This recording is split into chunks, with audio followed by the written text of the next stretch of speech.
Welcome to Comics League Dark. I am Jared, and how about that kick-ass new intro? New show demands a new intro. You use one of my favorite clips from Man of Steel. I am pleased. I was like, that is badass. I wanted to use as much Snyder stuff, and I figured it would be a really cool transition to like have Wonder Woman at the end go, "Let's go." Yeah, I wrote the Constantine clip in there, but other than that, perfect. So I'm here with the boys. I got Jay Heat. What's up, brother? What's up? Not impressed. And I got Nick. What's up, dude? What's up, my brother? I am Phoenix! So, this is called Comics League Dark, and this is a show where we're going to talk about a general like summary of what goes on throughout the week. It's called Comics League Dark because we do it after dark. After dark, when our inhibitions are lower. So, wait. Well, yeah, because we're all. Oh, and our queen is here. So roll her clip. Hang on. Here's your clip, Snyder Queen. I made one specially for you when you're in the chat.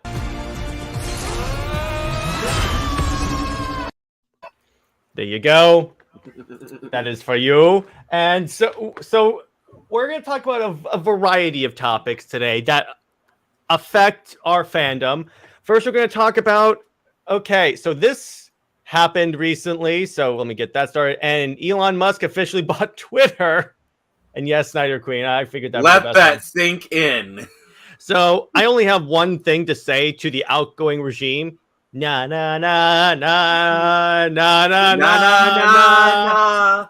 Hey, hey, hey. Goodbye. Yeah, there you go. So maybe we can actually get some. So maybe we can make Twitter a little more positive of a place. That's a gargantuan task, but we'll see what happens with that. Tell that to the state of California. Speaking of which, yeah, it's all one big collective scream. Which is like so you can tell that these people know that their bread is buttered on Twitter because like all of them are saying, "I'm not gonna leave Twitter." It's like they want to say they're gonna leave Twitter, but they in their heart they know they'll never do it, and like they can't even lie about it. Yeah, I'm not gonna cede ground. I'm like, okay, we're not at war, but okay. But the reason why if there was a war, we just won it. So yeah, the reason why this affects us, which I'm discussing on a comic show, is because this is going to affect like maybe Comicsgate and how like comic book pros act on Twitter because they can't necessarily cry foul of like the fans are harassing me if they don't like my work. Dan Slott. Oh, you mean the army of bots that you control to say the same mean things you over and over again so you can claim harassment? And also Snyder, as a member of the Snyder fandom, Lord knows we encounter a lot of BS on Twitter. Because apparently, we're all robots. Snyder fan robot. I am Snyderbot 362. So we have this. It said maybe Snyder fans would be far less defensive if they weren't being treated like fascist terrorist guys. Bots for a decade for daring to like some serious superhero films. I don't know, y'all started this, and that's why I always say, yes, platforms are important. Everyone should have equal access. Everyone should have equal access to the platform because if we don't have equal access, it leads to extremism. And speaking of platforms, despite a 40% critic score, we are 90 on Black Adam on Rotten Tomatoes almost 2 weeks in a row. The hierarchy of power is changing, baby. So, yeah, but yes, because let me put it this way. You can't have honest debate about like movies, TV, politics, unless there is open debate when all perspectives are welcome. And unfortunately, guess what? For the past half a decade, one side has not had equal access. And I'm sorry, that's wrong. No matter which side of the spectrum of politics, fandom, whatever, you should be against this. Are we talking purely politics or are we talking shills? Because I'll call it out like it is. Yeah, Tev. Yeah. See, there's a certain phrase that I like to quote in the situations like this: "Sunshine is the best disinfectant." Yeah, and by the way, whenever all those people said they were going to leave Twitter if Elon bought it, I didn't believe it because the same people that said they were going to move out of the country in the 2016 presidential election, we all know what happened. To be fair, the website about immigration to Canada did see a massive spike after the election. It actually crashed. So now I want to So at least people were looking into it. I think because here's a dirty little secret that not people want to talk about. It's harder to immigrate to Canada than it is the United States. Canada has stricter immigration laws than the U.S. does. Interesting. So now I want to talk to you guys about this because and get your perspective, Nick. You first. So how do you think like maybe maybe if Twitter changes, how do you see it changing? Most likely for the better. I think some of the more draconian rules and practices are probably going to be eased up. There's going to be a bot purge. So I don't know if you guys probably know about this, but the audience, Elon brought in Tesla engineers, and they're looking over the code, and they went so far as to like actually lock out the Twitter engineers. So the Twitter code is going to be looked at by people who actually know what the frick they're doing. Plus, you know what's interesting? Like, so the Tesla engineers started looking at the Twitter code, and then after that, like a couple of hours after that, that's when the executives were fired. So you think those two are related? Oh, most definitely. He was probably going to do that regardless. Yeah. F you. What? You're a cool water plant. You can stay. Yeah, exactly. But here's the thing. Yeah, people have for the and Elon legit said, yeah, you should. Let me put it this way: you shouldn't be like kicked off just because you have a differing opinion on literally any subject, unless you're like calling for one group to like have violence against them, or like you're telling someone how to commit a crime. Then yeah, you shouldn't be doing that. But if you're just like providing another perspective, even if it's one that you don't like or don't agree with, that's protected, or should be. You know what would be a really big coup? So, like, Donald Trump has said he's not interested in coming back, but what if they unban Alex Jones? Well, like I think it was May or March when Elon said that at least the former president would be invited back. I don't think. I mean, he said he won't, but we'll see what happens. But let me put it this way: Twitter is about to be more entertaining if you follow EVS and all the comic skaters. This is gonna be real. This is gonna be great. Hopefully this means the writers will finally get off Twitter. And yes, exactly. You know what's kind of funny? Remember when Marvel put out that documentary on like Dan Slott, and it's like it showed basically all he does is tweet all day, and like they have to like bring in another writer to finish up his work. I wonder if he's going to actually have to work now. Dan Slott, unfortunately, you're going to have to do your job. Yeah, exactly. Oh, really? We have jobs? That's the way this works in this society? And even if he did do his job, Dan Slott fell off so long ago. I mean, I can't remember the last good story he wrote. Spider Island. Pretty good. Yeah, exactly. I love Spider Island. I'll give you that. That's one of the good ones. We covered that like years ago in the channel. I think I might do that back. So anyway, yeah. So most likely this is going to have a positive like impact on like discourse in general, because part of the reason why like even the Snyder fandom and the anti-Snyders, why we keep going against each other, is because it's like there's a lack of information available. One side is disproportionately targeted. So I feel like now that the playing field is ostensibly more leveled, it could lead to a little bit more diffusion of tensions. Yeah. Also, since more people are free to, since there's not as much of a fear of like dogpiling and banning, you might see kind of less baiting and less like people like, aha, I can bait these people and just get them banned. Less brigading. The revolution will not be televised. But yeah, and Elon said pretty much that in terms of like who's gonna be banned and all that stuff, all that's gonna be done by a committee of people with many different perspectives. So it's like he's establishing a body. There's at least going to be a governing body instead of just one person with the ban button. Well, speaking of perspectives, what's your thoughts, J-Heat? Yeah. What's up, dude? Well, first off, the bloodbath cometh. Because it's the red. It's like the red wedding up there in California. Where's my 300 clips?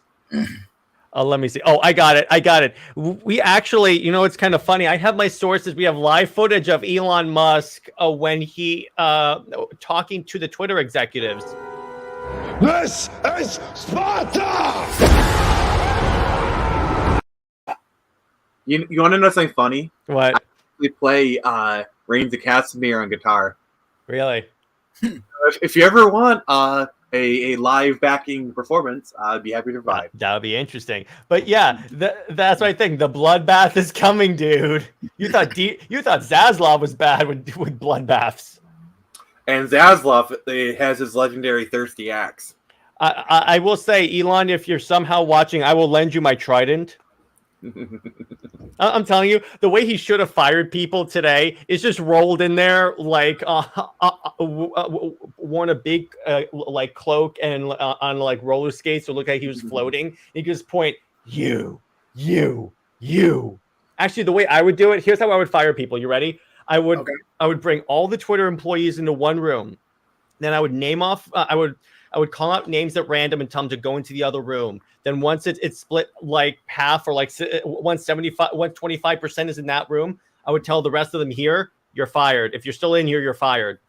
You know what I need to do? This is what I need to do. I need to get like a foam or like plastic Mjolnir and like on each side write the word ban. Yeah. I can literally have a ban hammer. There you go. Oh, you're worthy of a ban hammer. So question, what was this being for writers like Dan Slott and Tom Taylor? Will they be leaving Twitter? No, they won't be leaving. But by the way, I think that if you look at like a lot of these writers, they're being told to shut up on Twitter by like executives and legal. I mean, even we also had like Mark Brooks. There was a rumor that he was told to stop and to literally cease all engaging with Comicsgate after that hugely entertaining debate he had with Ethan Van Sciver. It was hilarious. Yeah. It was hilarious. I mean, kinda. How bad of an F up do you have to be to where even Marvel is telling you, hey, we know these people are disgusting, but could you please stop? Like, you're embarrassing yourself. It gets to the point when Brooks was threatening to punch EVS if he ever saw him in real life. Yeah, they can't. Even if they don't like EVS, legally they have to stop that. They basically said either stop it or you're fired. You know what the whole hilarious part of the situation? He like Mark Brooks was like, let's meet in a back alley and fight, and then Gabe El-Taib showed up and then he called security. I'm like, man, I asked Gabe El-Taib about that because I don't want to brag, but he's been on my channel twice, and he said it was very concerning. He calls himself like Mark in the background of his like videos whenever he's on the stream. He has like Whittle Mark Brooks. It's so funny. It's so funny. But because I'm sorry, but if Mark Brooks actually fought Gabe El-Taib, I'm putting like $1,000 on Gabe. I'm putting it on Gabe. Yeah.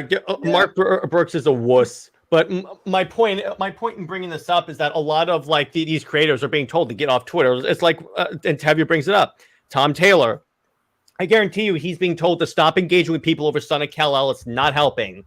It's his ego. Reportedly. Actually, what happened is that he's just angry because he was told it was going to be an ongoing, and then now it's being canceled. So he didn't even know it was being turned into a limited series. He should have known. Look at the numbers. Mm-hmm. Well, here's what probably happened.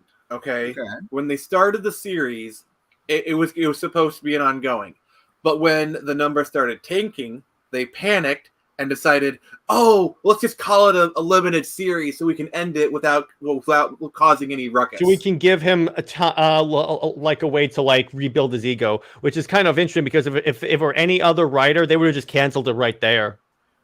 Yeah, he's very.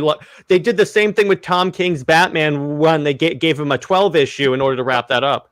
First of all, they give him a 15 maxi series. That's the real crime in all of this. Mhm. I'm not even mad. I'm not even mad they pulled a Ryan Johnson. I'm not even mad about the Batcat wedding because you could easily make an argument that was going to fall apart in main continuity. I'm not mad about that. What I am mad about is that they pretty much ripped off Nightfall and killed off Alfred through no other reason Reportedly, contrivance. Tom King has said that was editorial that made him do that. It wasn't like his idea to kill off Alfred. Oh, of course. It's always the editor's fault. And by the way, there are some that are crazy, but let me put it this way. If you want an entertaining follow EVS. At least EVS and Gabe El Taib are the funniest people on Twitter. I mean, there's a reason why Comicsgate uses a lot of wrestling iconography, because Comicsgate is basically professional wrestling of comics. Pretty much it is on Twitter. But yeah, there are some people that are crazy, but you can find some gems. I mean, obviously, I'm a fan of EVS. I read a crap ton of Green Lantern and Cyberfrog. So, and pretty much support that book. Support that book. I have the Blood Honey box, by the way. And I backed Rex Planet, the whole huge edition thing that he's got that has like everything for this campaign. I support my favorite artist. I mean, you definitely supported me. Just like I got the Talon edition for Screecher. I got you, dude. I got you, dude. Oh, you got me. I was the first Talon. I'm Talon Prime. Speaking of which, we're now $1,700 backing. Woo! You know what, Nick? Since that's a big number, you deserve this. I'm going to give you this.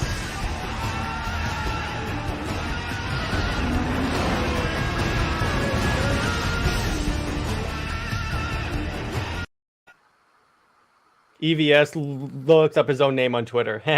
But personally, I wish Peter J. Tomasi and Dan Jurgens were able to write. Yeah, well, here's the thing. Jurgens is very overrated as a writer.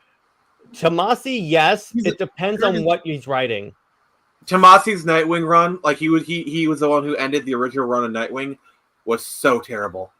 His Green Lantern run was actually pretty good because I think it was during Tomasi. It was either Tomasi or Venditti, but it was Rebirth Green Lantern. Go ahead. I will concede Tomasi made the best out of a bad situation. But let's be honest, Fear State was just an Arkham Knight ripoff. It was. But I will say, it was either Tomasi or Venditti when they did Green Lantern, but Hal Jordan is captured by Sinestro, and then, but by Yellow Lanterns, and they call up Sinestro, and they go, hey, we got a captured Green Lantern. Then they're like, and then Sinestro's like, okay, so who is it? Oh, it's Hal Jordan. And then Sinestro freaks out and goes, kill him right now. He's about to kill you. And then basically Hal Jordan just destroys every Green Lantern. What's up, Nick? You know what I really want to do sometime? Like, what? If I really hope that at some point Gerard Butler opens a cameo. I don't care if this costs me like $300 or $500. I'm gonna get him to do a video of saying, "This is Comics League." Yes, please. And that will be my Christmas gift to you. Thank you. That would be like that platform where you can actually pay. The Master Chief does. Oh, Master Chief has came. Okay. That'd be dope. Now, anyway, so I mean, I know Kevin Conroy does, so there's possibilities there.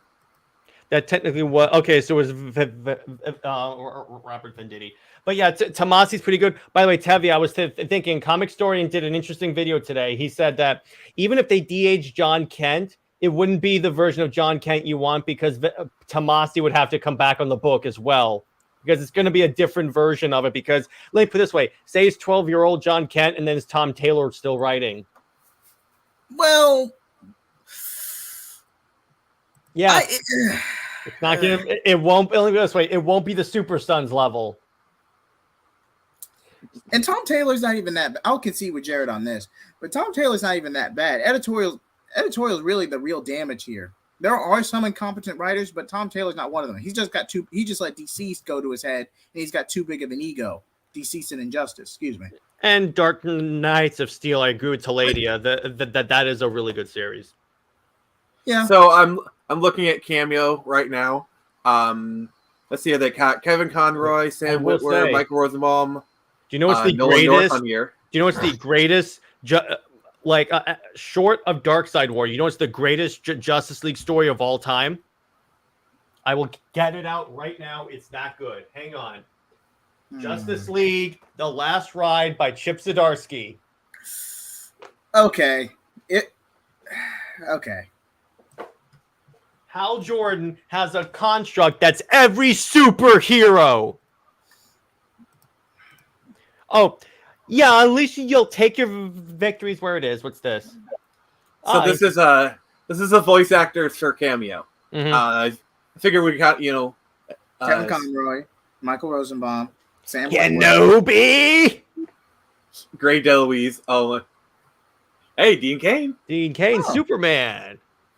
Yeah, and so I literally searched DC. So like these are DC related actors. Wait. Richard McGaw from Uncharted's $35.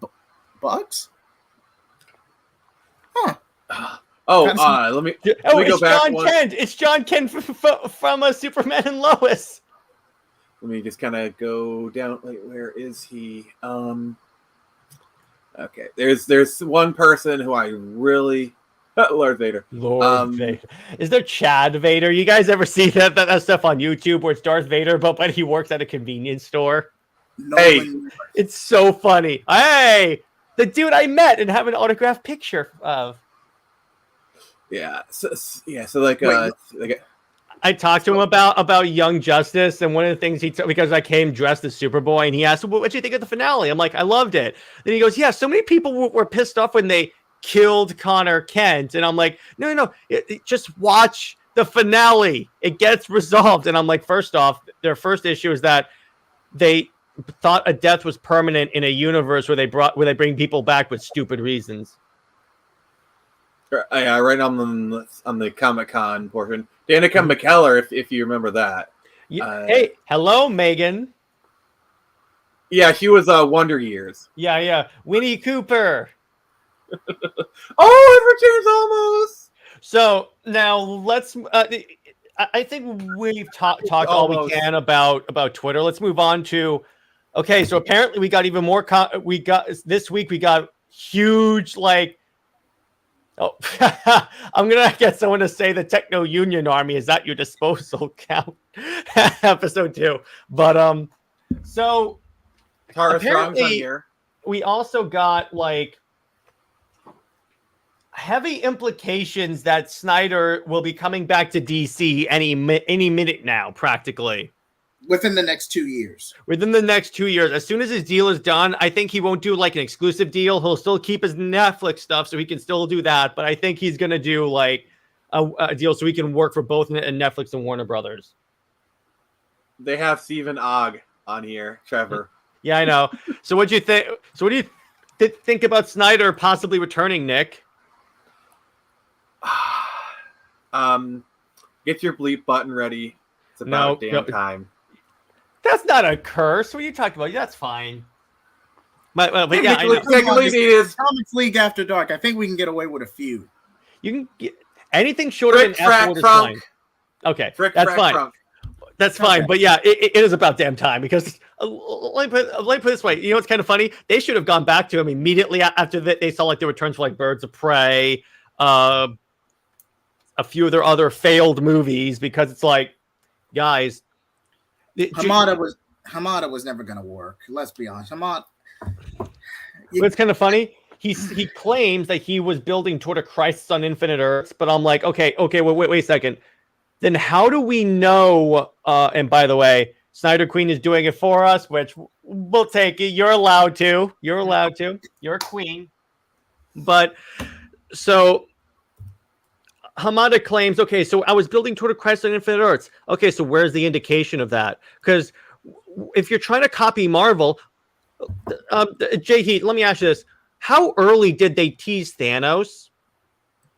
Avengers 2012. Yes. At the very end of phase 1. So you kind of have to give me more than just saying that.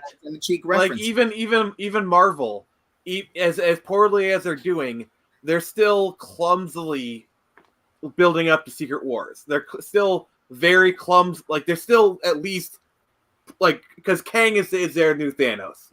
Let's be real. They sort of introduced him in Loki, so at least they did something there. And he's been popping up here and there, so it's like they're doing it badly, but they're still doing it. Which is why I'm glad. Here's a point toward James Gunn, because he understands the comics and that you don't just Crisis, you have to start seeding that ridiculously early. There's so much you got to do for that storyline. He understands that. Hamada's not a comic book fan.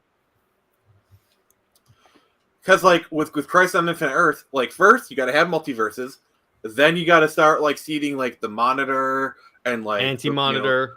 Oh, for God's sake, CW did this better. Yeah, I know. They did it better. It's bad when the CW does it better than the actual movies. You do realize the crossover they had the year before was literally a build-up to it. Their Elseworlds crossover was literally the setup. Because, they had the Monitor in the Elseworlds crossover. And this is what I always tell people. Whenever I'm on a stream with a bunch of Snyder haters, I always say what you want about Zack Snyder's directing style, the way he characterizes these characters. At least he had a plan. At least it was going somewhere. Because back then, we had no indication of where the hell it was going, except they weren't going to use Superman for some reason and still keep the DC logo. He's more of a business person. That's why I'm glad they have two people in charge of DC Studios. They have someone for the creative that's a comic book nerd. Then they have someone who's a business person. So it's a balanced dynamic. Yeah. So in a way, they did find a sort of a Kevin Feige. It's just they split his job into two parts and have one person doing that, one person doing the creative. That's totally fine. In fact, Nathan, that's better because James Gunn can focus purely on building the universe. And here's a hot take. I feel like to an extent, She-Hulk was going to be bad regardless. Mm-hmm. It could have been good. And they needed a transition piece for Daredevil Born Again because they can't really do too much with Hulk because Universal owns the movie license. Don't get me started on Scar. The less said about, we do not talk about that. But unless it's a direct collaboration with Universal or they give them a cut, they can't do too much with Hulk characters. I thought the Hulk rights have reverted back to Marvel. I think that's not a thing anymore. I think they have. The show was greenlit in development from 2019. This was even before the pandemic. Oh, jeez. So yeah, the Hulk licensing was still under Universal at the time. At the time, Nick. Now it reverted back to Marvel, so they can do more with the Hulk, which I think the first thing we need is an actual Hulk movie where he goes back to Savage Hulk. They tease that. What's really crazy, kind of going on a little bit of tangent, is how far back these Disney Plus shows go. There's supposed to be a scene in Endgame to set up WandaVision. And also another thing to think about is the actor, Evan Peters, knew he was going to be in WandaVision while he was promoting Dark Phoenix. So while they were all doing the Dark Phoenix stuff, he already knew that he was going to be in WandaVision. The less we talk about Ralph Bonner, the better. Okay, I'm just gonna tell you that right there. Please. That was horrible. And plus, Namor was technically under Universal, but we're now back at Marvel Studios. I hate Namor so much because the licensing. He is the one Marvel character I despise. To be fair, he's a notorious asshole in any context. Yeah, so I freaking hate this dude. I hope he gets killed in this movie. The problem with Namor is he's not a villain. He's not a hero. He's whatever the writers want him to be at that moment. And it creates a heavily unbalanced character. It's like in the X-Men run I'm currently going through, he's like, and this is pre-Krakoa X-Men. He's like fighting I think it was a celestial or some uber powerful being. He's like, no one can let the earth shake. No one can make the earth shake like this since Namor. Ask my past lovers. And I'm like, oh God, dude, you are such a douchebag. Can someone just snipe him out of the air right about now? What's really sad is Namor is literally an OG. He was one of the OG. Literally, I think he's about as old as Batman. He is the original second Marvel character. Second, the first was the Human Torch android, but he was the second one. Yeah, and the third was Captain America, I believe. Third was Captain America, which Okay, it took them 3 tries to get it right, so I'll give him that. But again, fun fact about Captain America: that first issue came out 6 months before Pearl Harbor. yeah, it was 6 months before we're in the war, and there's a copy of Captain America punching a world leader. Hey, what's up, Sean Franklin? How you doing, brher? Again, That's how radical. dope Like image. people need to understand that cover was really radical because it was 6 months before before Pearl Harbor. And by the way, Tevya, yes, I have that Squadron Supreme run where Hyperion heat visions Namor's head off. It's so good. I loved it. As someone that hates Namor, that's my favorite issue of a comic book from Marvel. It's so good. And then it's kind of funny. The worst part is that Hyperion starts to feel guilty about it. I'm like, don't. Namor's a douche. So Hamada didn't have a plan. He was going to use Flashpoint as a reset and just let the directors do what they want. Haha, what a clown. Yeah, exactly. No wonder Hamada's dead. Or gone. I really wish they'd use the robot version of the Human Torch as well as Toro. Like, you know that there was an Easter egg for that in the first Captain America movie. I was about to say that, yeah. Dr. Phineas's marvelous creation. Yeah. Because Toro is actually, he's also one of the first mutants in, like, you know, because Toro was canonically a mutant as well. He had the same like Human Torch powers. Mm-hmm. How great would it be if we got like an Invaders show for Disney Plus that's like Chris Evans, maybe now Wolverine, since the X-Men can be used now, and then it's like the original Human Torch, a version of Namor that's not a douche. It would be like actually really cool. What was the name of was it the All Winners? I thought it was the All Winner Squad. No, there was All-Star Squadron. Okay. And Nick Fury was on that squad, but we can have the white Nick Fury. Wait, wasn't there kind of like a Teen Titans-esque book for all the sidekick characters at the time? Like for Bucky, Marvel, I don't know. Young Avengers, I want to say. No, this is like back in the 40s, I'm saying. I know that there was Invaders and All-Star Squadron are the only 2 team books that I know of from that time period. But Nick, if you want to look that up, you can. So, Jay Heat, what do you think about our boy coming back? Excuse me.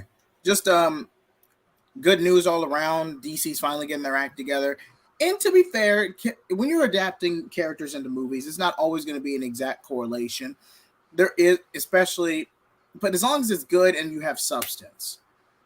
As long as it's like as long as it's like a version of the character that I'm like, okay, I can see what you were trying to do here. Okay. I was right. Tevya, the Kid Commandos. Okay, Tevya. Okay. We don't talk about the New Warriors. No, the originals from the 90s. Okay. That's the dope one. That's not the joke one that I was on a stream and we played that trailer for people that hadn't seen it before. Wait. Remember when Marvel put out that promo about putting the creator of the new one on a date? On a what? They tried to set him up with with someone, and he just failed at the date miserably. The writer for that book.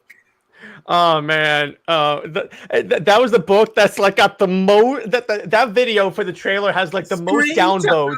Okay. 3 million downvotes. Okay, I mean, you gotta understand this because you have Dora the Explorer, Screen Time, a Morbius ripoff. Wait. Screen Time. You may be wondering how did he get his powers. He was exposed to his grandfather's internet gas.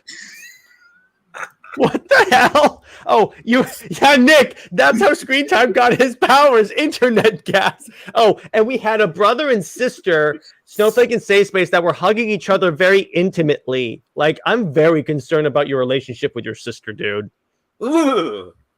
Yeah, but anyway, Hamada did give us Shazam. Shazam was actually in the original Snyder plans. He always planned on a Shazam if you look at the original plot. So it would have happened regardless.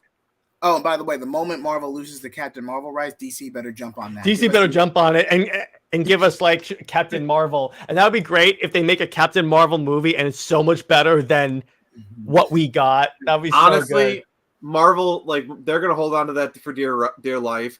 Honestly, if they're not going to do Carol, they'll just literally probably bring back Marvel or... That would be hilarious. They bring him back and then they replace Carol Danvers with a dude. That would be even more of a hilarious... They won't do it, but that would be hilarious. I mean, honestly, probably what they're gonna do next is they're gonna make Monica Rambeau.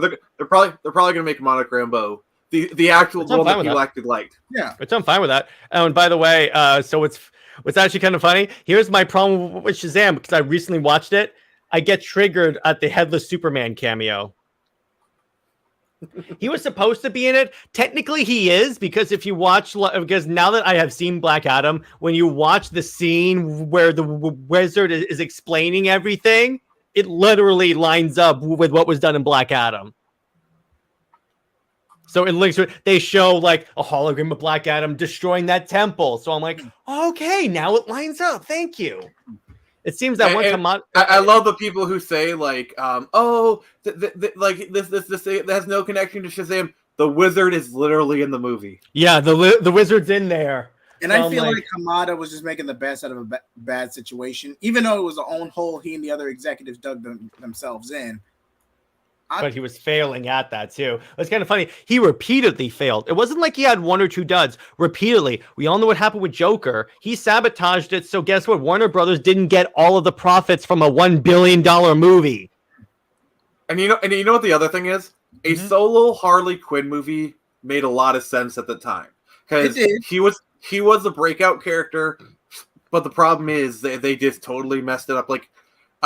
Like honestly, why the frick did you do Birds of Prey? Harley is not a. And then he came to Gotham City Sirens. Make it exactly. But But here's the thing. No. Don't even title it Birds of Prey because it was Birds of Prey and a mile away. Harley Quinn. What they should have called it is Harley Quinn and the Birds of Prey. There you go. That's the title. What it should have been is Gotham City Sirens. Yeah. And like literally just bring in Poison Ivy. Like do your lesbian thing there. Yeah, there you go. Representation. But they decided, under James Gunn, she will definitely get a solo movie. Yeah, rightly so, because she's actually a really cool character. Like seriously, the Poison Ivy Harley Quinn romance has been proven to be a romance that people are okay with. You know, like all you have to do is get a really hot actress to play Poison Ivy and have her make out with Harley Quinn on screen, and literally no one will complain. $1 billion. That's $1 billion, dude. Yes, they're gonna do that next. I think too. I think it'll be one of the next DC movies after Flash and Aquaman. Like honestly, I'd say $2 billion. Our next topic, it could be like the most successful superhero movie of all time. So really, it's just seriously. Like, just get a really hot actress. That'd be fun. That'd be fine because here's the thing: when you the research that I have done into like the background of this couple, but in other words, seeing if they're like compatible, because I actually use canon to establish a shipping relationship. I'm like, it actually works really well. I see why DC made it canon because when you look at the way it lines up, it actually lines up really well. Okay, question. Some would argue it's who's playing Ivy? That's a good question.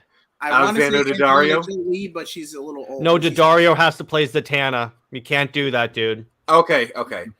Do not take that away from me. God dang. You know there are easier ways to see her legs, right? Yeah, but I want to see her talk backwards. Yeah, I do. I see the shade. Software for that. If I were a DC supervillain, it would be the Shade, because there actually is a character like that. By the way, before we get into this, there's one other topic. Actually, Stargirl season 2. Oh yeah, and by the way, there's another topic I want to talk about that happened today. And I'm gonna do this. Wait. I'm gonna do this. I have a Snyder Queen clip for this. He's back. Yes, that's right.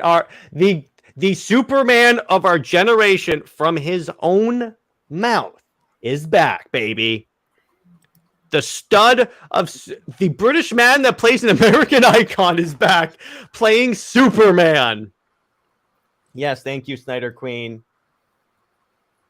It's one of those things that and I love how Grace Randolph kept trying to change it. So because remember, she said, okay, I have this news that I've been sworn to secrecy. Then it happened. She goes, oh, never mind. It was just the Henry Cavill coming back as Superman. So you didn't know what it was. How are you sworn to secrecy on something you didn't know? Well.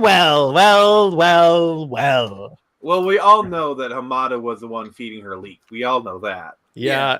And he's not. Well, actually, you know what? I think it's time I use another clip because there's one thing that I really want to use, and this applies to the old regime. Actually, this is Henry Cavill straight to the old regime. This is security camera footage.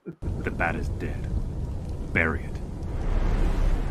Consider this mercy. There you go. Grace lost all of her scoopers. How much you want to bet? Yeah, her sources. How much you want to bet? She hates Henry Cavill now. This is why, because it completely discredited everything she's been saying. Literally everything. Because remember, one of her scoops was Ben Affleck and Henry Cavill are never coming back.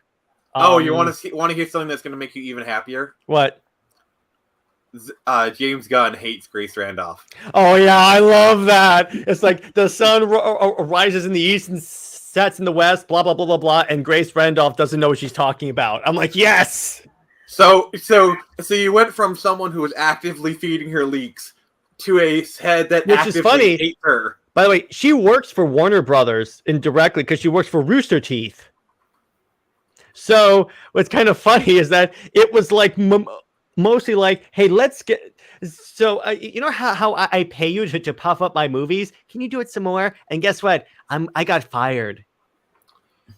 I mean, Rooster Teeth. It's not long for this world. Like seriously. It's really yeah. not. I mean, it's rapidly like going down the drain, which is sad.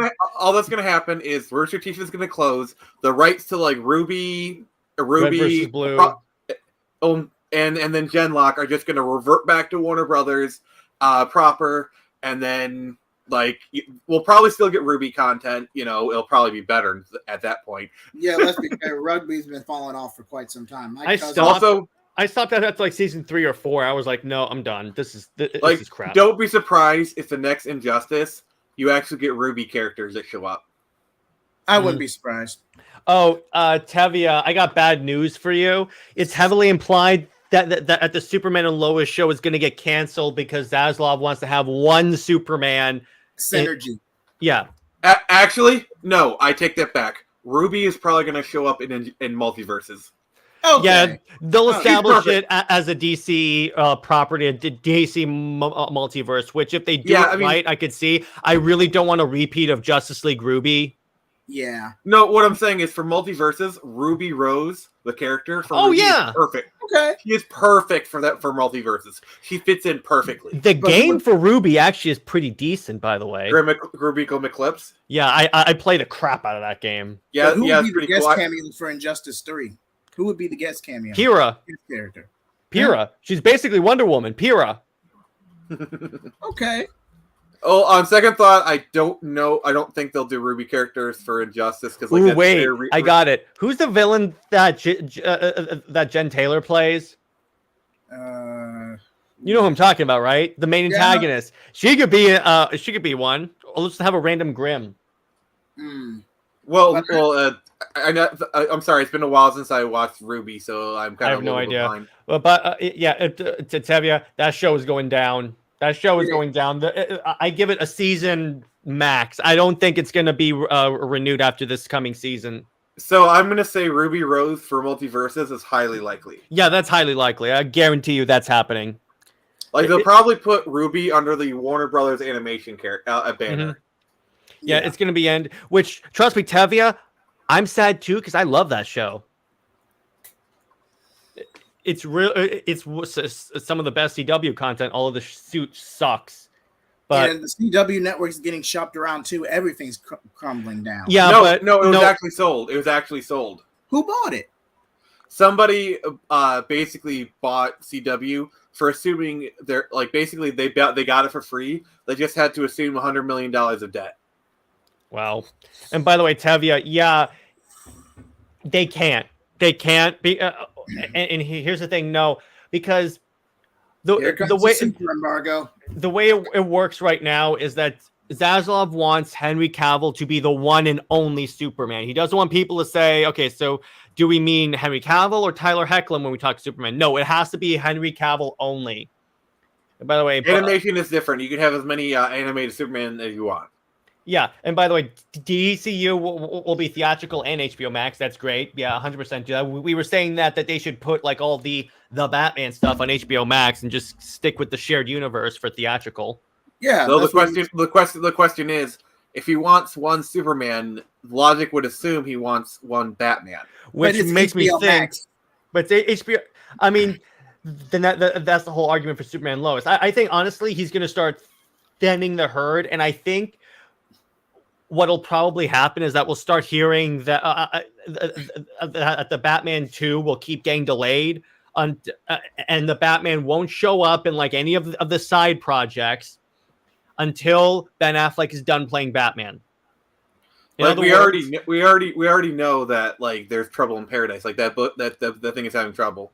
In other words, he won't show up in Penguin, he won't show up in Arkham, he won't show up in any of the villain side thing, or they will refer to him, but they won't do it. And then he won't get his own project where he shows up until like 2020, earliest 2025, latest canceled. Because honestly, by 2025, will anyone really care? Yeah, exactly. That's why I think they're probably going to cancel it, because they pushed it so far. Will anyone even care about it? I think really at this point, they're just going to tell Matt Reeves, just make those villain shows and you're done. Or not even do those, because those or that, just buy them out, because they can buy out those contracts. Companies don't want to do that, but they can buy them out if worse comes to worse. That's true. Or they might throw them a bone and say, hey, do you want to try working with Ben Affleck again? Mm-hmm. Yeah, because remember at one point, because Matt Reeves was originally brought on to direct the Ben Affleck Batman movie. The Batfleck movie. Which is sad, because by the way, by the way, we are going to do a stream where we talk about Matt Reeves the Batman, because we have to. That movie's fantastic. I've always said it's one of my favorite solo Batman movies. I say solo because my favorite Batman movie is Batman versus Superman, because it's pretty much a Batman movie. I mean, even if you don't factor HBO Max, if you really want to set up Crisis as an event movie, you could do like an Earth 2 type of thing and just say that's the Patterson Batman. Mm-hmm. You could, but yeah, I remember that. I think we had a whole discussion where I literally broke it down, where they created an Earth 2 out of like all the desperate elements of their side content, like take some Stargirl stuff, take some the Batman, like maybe take Doom Patrol and all kind of classic comics where there was no JLA on Earth 2. It was just the JSA. Yeah. Yeah, you don't even need Batman to join the JSA. But weren't Superman and Batman on the JSA though? I'm pretty sure they were. They were in they were in the Golden Age Justice League. The Justice Society was always a separate roster. Okay. I was wondering about that. But there are two versions of the Justice League. There's the Golden Age Justice League, and then there's the JLA. Technically, the JLA is the Golden Age Justice League. Well, the thing is, I'm going as Stargirl as like the anchor point. Like, I don't think they haven't even mentioned, like, they haven't even made any indication that Superman or Batman exist in their universe. Well, they're doing a Titans crossover with Stargirl, so you might want to factor them. So if Titans are crossing over, Batman at least exists. And by the way, we know Superman exists in the Titans universe because they reference Superman. And Lex Luthor is the main villain. And Lex Luthor. So, and obviously they have Connor Kent there. And Wonder Woman, because they reference Diana. So pretty much the Justice League is there. So they could do that. Aquaman. And Aquaman, yeah. So in other words, the Justice League exists. So we got that.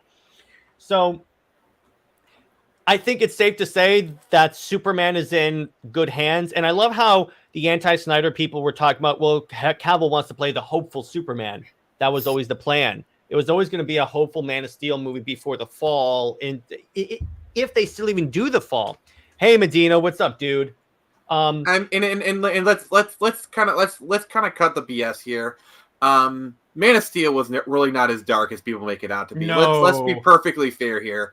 That movie was darker than what we got before, but it wasn't like edgelord dark. Like BVS, maybe BVS. It was more like a modern Superman 2. Yeah, when you think about it, here's the thing. I agree with you. Man of Steel was not dark by any means, because I mean it was just modern. That's it. It was just modern. like maybe a little bit edgy, but not like the cringe kind of edgy, but just like like little angsty. BVS was grimdark. BVS was dark because you know why? Still, I maintain that BVS was a Batman movie. It's really a Batman movie. But I thought Batman. So you're saying Batman was a villain of his own movie? Yeah. To an extent, he was a secondary antagonist. Yeah, I still think so because you notice remember, we're not supposed to defend Batman like branding people. So in a way, Batman was his own villain in that movie. And yeah, go ahead. I agree with what Dennis says. Is Dark? Yes, exactly. Yeah. Watch Batman Returns. Read Dark Knight Returns. Watch any of the Nolan Bat movies because those are very dark. Oh, The Boys is super edgy. We should do a series where we talk about The Boys. That'd be fun. Yeah. Particularly that one scene that opens up season 3. I still get nightmares from that. My favorite is the laser baby. Just yeah, he's using this is diabolical. But yes, Batman was his own because, and you think about it, that's why I love BVS because that's a really interesting way that the Batman villain is Batman. I've never seen that in a Batman movie. And so let's see what else. So I think it's safe to say we're all happy to have Cavill back because he again, and Nick, you can back me up on this as a fan of Reeves. He is the Christopher Reeves of this generation. He is the character that when you think of Superman, he embodies the character. And let me ask you this. Actually, I wanted to ask you guys this. Why is Henry Cavill so great as Superman? And I'll start with Jay Heat. Well, it's a good casting. It really is. Because although he doesn't have... What Snyder was trying to do was actually build up that hopeful optimism. Because in a realistic setting, you're not going to be all hopeful, all goody two-shoes. You're going to be practical. And even... To make a long story short, it was an arc building up to that origin. Now, BVS and actually having the death and return of Superman all at once, trying to catch up to Marvel, was a bit over the top. But you can tell the arc was there, a pseudo origin, if you will. You can tell, honestly, our queen has the proper thing because he literally is Superman. Like honestly, if they would just had like a different third act and not kill Superman, they still could have done the Trinity. They still could have done that. Like, have Metallo, bring Metallo in. Like, and literally, they could have had, like, literally for BVS, they could have had that guy be Metallo and have that be the fight, and it took all three of them to take him down. Yeah, that would work. Or a team, or Joker, Lex Luthor, and Metallo. Mm-hmm. That's too early. Like, I'm just talking. I think that's Joker a little bit too chaos. much. You can put Joker in any conflict, and he'll ride along with it just for the chaos. Here's the problem. Don't put Joker in that because it has to be a threat that can stand up to the Trinity. Joker can't. Yeah, the only reason the Joker gets away with half the crap he does is because he goes into a psychological battle with Batman. That's why you never see the Joker venture into Metropolis, because he knows Superman would just stop whatever he did in like 2 seconds. And yes, that's true. And by the way, Nerdette had an error in her evaluation of BVS. She said that even after he died, no one trusted Superman. He knows he died for nothing. No, because if you watch the movie, the scene that says if you seek his monument, look around, they gave him a military funeral at Arlington, a Kryptonian alien. So and that's my problem with these antis. They obviously haven't watched these movies in a while because they literally use that as a plot point in Suicide Squad. Yes, there's someone holding up a T-shirt, but that's a problem. I always tell these people, you probably haven't watched the movies. And hell, we had someone on the stream, I think it was like a couple of streams ago, talk about how they hadn't seen Man of Steel in like forever, and they're going to rewatch it. As soon as we said it was like post-crisis Superman. Yes, they don't watch the movies. They just hate on it. They're just repeating talking points that's thrown around Twitter. Speaking of Twitter. Like, I remember watching this video where it was this YouTuber who was like this big MCU fan, and it was like him doing like a reaction video watching Man of Steel, and he was loving it. Like, he was like all over it, and it was because so refreshing. Many people. I'll give you an idea. My sister always thought Superman was boring because she doesn't know us, and like if you have a very surface level, he does look like a boring character because he's invincible. She doesn't understand the concept. She loves Man of Steel because Man of Steel made Superman more vulnerable. That's why I always tell people that because people that want to go purely to the Christopher Reeves want Superman to stay on that boring level. And by the way, Jay Heath, thoughts on a possible R-rated Lobo movie? Hell yes. Hell yes. Okay, James Gunn, direct that because he could do that. If there's any if there's any DC character, it's Lobo. If there's one DC character that James Gunn is made to, his humor is made to do this. Two words. Space dolphins. But yeah, he calls it a bastard. He literally has space dolphins as his pets that follow him around. If by the way, stream James Gunn, I don't know what does. By the way, I will allow you guys to say Bastitch. That's allowed. You can use that as a substitute curse word on this show. Okay. Okay. But he does have a daughter in the more recent comics. So what if this rated R Lobo movie, Lobo is literally just coming to Earth to off this surviving Xanarin and like to make a baby. Nah, you're calling no. That's I'm sorry, but I'm sick and tired of them making a big marquee character where the whole purpose of the movie is to hand the mantle down to another like POW. No. It's kind of like a buddy cop thing, except it's Lobo and his daughter. Because I do want to see Lobo hit on Gal Gadot. That'd be hilarious. And then she just knocks him into a building.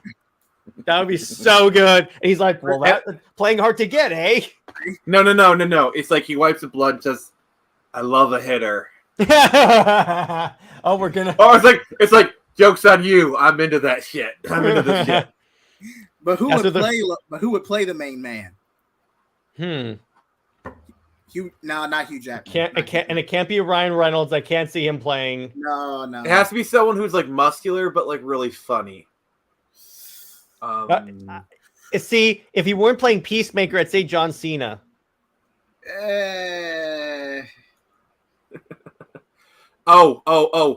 Speaking of wrestlers, I know the perfect person to play his daughter. Who? Alexa Bliss. Yeah, hey, there you go. That works. That works. I'll go with play the daughter. Play the daughter. Like okay, because like roll that clip up. That Tevia's comment. Thank you.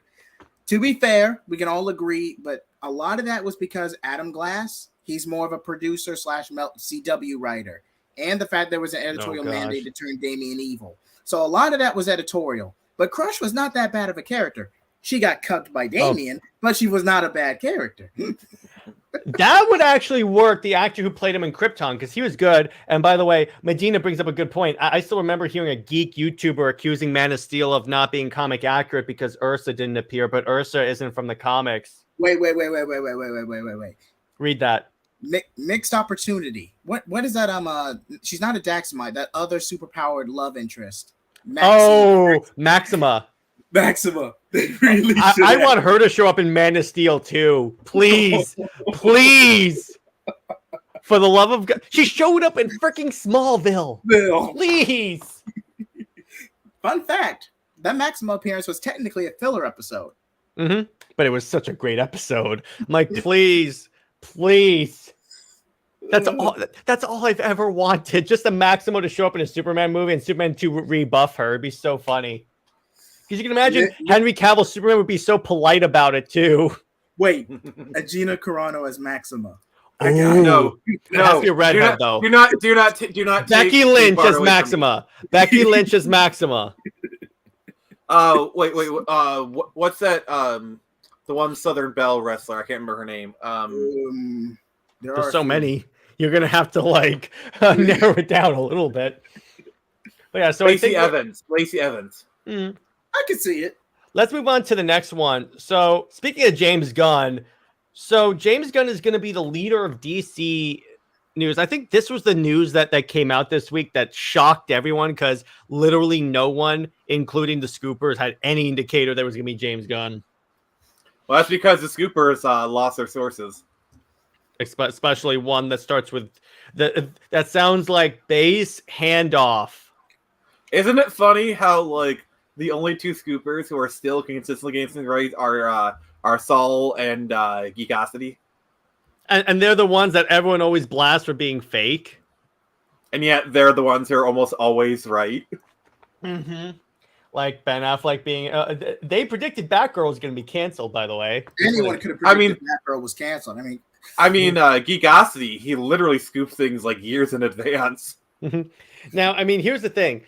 I'm of the opinion, ignoring past tweets, ignoring all that stuff, I think he could do a really good job because he is a comic book fan. You can tell that he knows his stuff based on his Suicide Squad lineup, because who would have made a movie featuring Polka Dot Man? Now, who would actually... I need that Lobo movie. And what...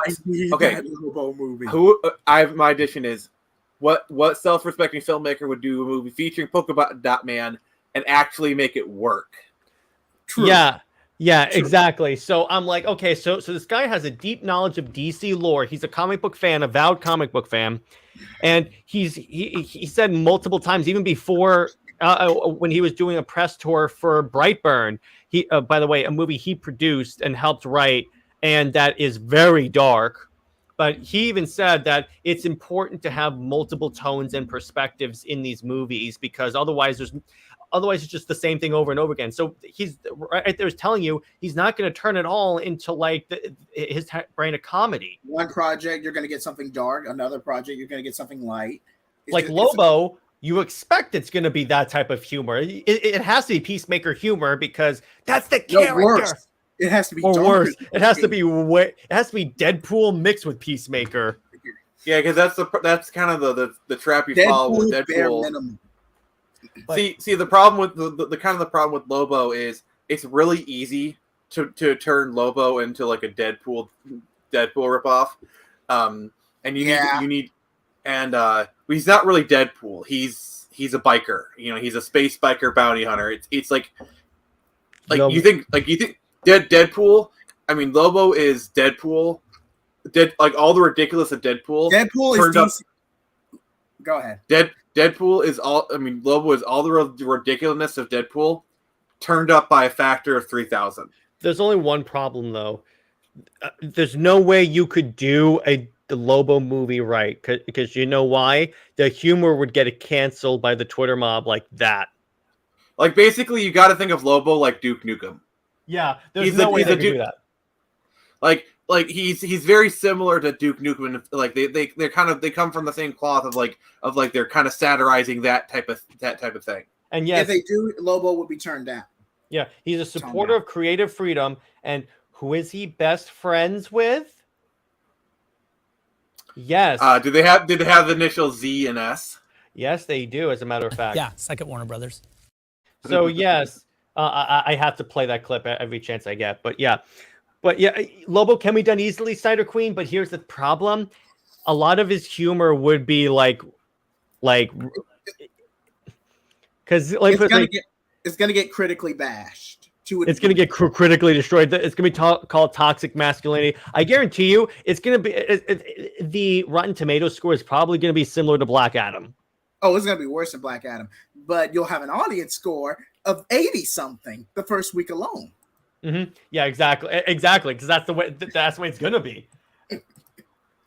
Santa Queen's calling it. They're going to hire Seth Rogen for it. Oh no. He could write it, but I wouldn't want him to play Lobo. Keep him the heck away. After from that. Ted, no. No. Medina has the right idea. If the critics hate it, I love it, because the critics are not fans. That's what we have to understand. Chills. Yes, that's true. And they're Marvel biased. They will give Marvel movies that suck everything, like high 90s. Shang-Chi, Eternal, Captain Marvel, Eternal. You know who? Okay, this might be either a good or terrible idea, but here's who I think should write Lobo: Seth MacFarlane. I could see that. His live-action movies are surprisingly good. Hire the dude that writes for The Boys. No. A Lobo Spawn team up. I could see that. Oh hell yes! Oh man. Well, first you got to get Todd McFarlane to get off his butt and actually get the movie made. I want a Peacemaker Lobo team up buddy cop movie written by James Gunn. That's what I want. Peacemaker would just drag them down. That's what I want. Imagine giving She-Hulk a higher score than Forrest Gump. Yeah, they did. There are some people that are bashing Forrest Gump because of its depiction of mental health. They're gonna wait. What are they saying? Like how it's like they're saying it's offensive because of how it depicts mentally disabled people. Like that. So a movie where a guy becomes a multimillionaire, lives in a mansion they will never ever afford, is literally more successful than anyone they Medal will of ever Honor. be in life. Medal of Honor is somehow like There were parts of She-Hulk I liked. We found common ground. Thank you. I'll give you that. Okay, we'll take that. Now, I'm sorry, but like I can quote Forrest Gump all day. yeah. Oh, me too. Life is like a box of chocolate. My favorite line is when he goes, "Hey, Forrest, have you found Jesus? I know I'm supposed to be looking for him." Okay, all right. I got wounded in the buttocks. You know, something just jumped up and bit me. Something bit me. Remember that one scene where the teacher? I just felt like running. And Forrest is like, Oh, remember when the president is like, so you got shot in the buttocks. He's like, okay, I'd like to see that. Okay. He just drops trow in front of the president. So, or even better, it's like, how you doing, son? It's like, I gotta pee. It's like, this fella's gotta pee. So, last topic of the night. Can DC Studios compete with Marvel Studios and maybe even surpass them? I think it can, based upon the quality of product that Phase 4 has been producing. Because it's been largely hit and miss. Man of Steel is better than anything Marvel has put out after Endgame. Oh, yes, yeah. Whoa. Spider-Man No Way Home. That was a collaboration. Okay. It doesn't count. It's a collaboration. Spider-Man No Way Home, it's good. But a lot of it is good because of nostalgic pandering. Like Lieutenant Dan. For those who say talk about how good No Way Home is, watch. Okay, sorry, you were kind of talking over me there. I'm sorry, dude. It's fine.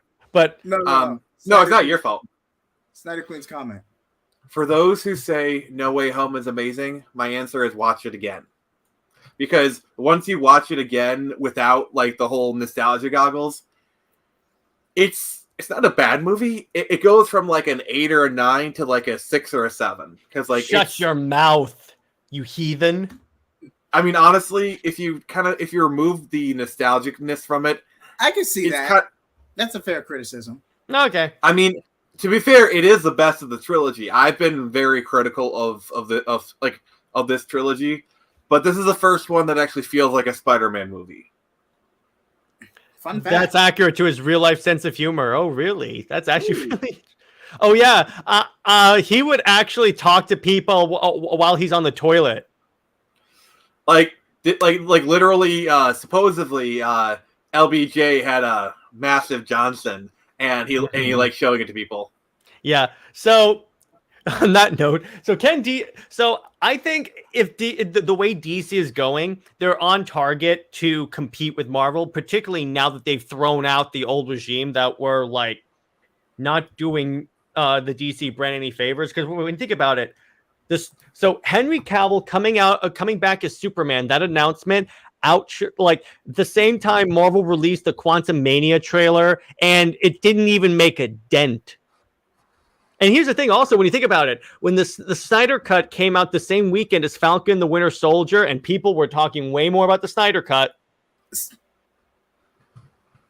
And to be fair, Quantumania was supposed to be a cruise line exclusive, but Phase 4 is so bad, they had to make it theatrical out of desperation. Mm-hmm. Yeah, so, but it's like, my point is that it's not just Quantumania. It's like everything else.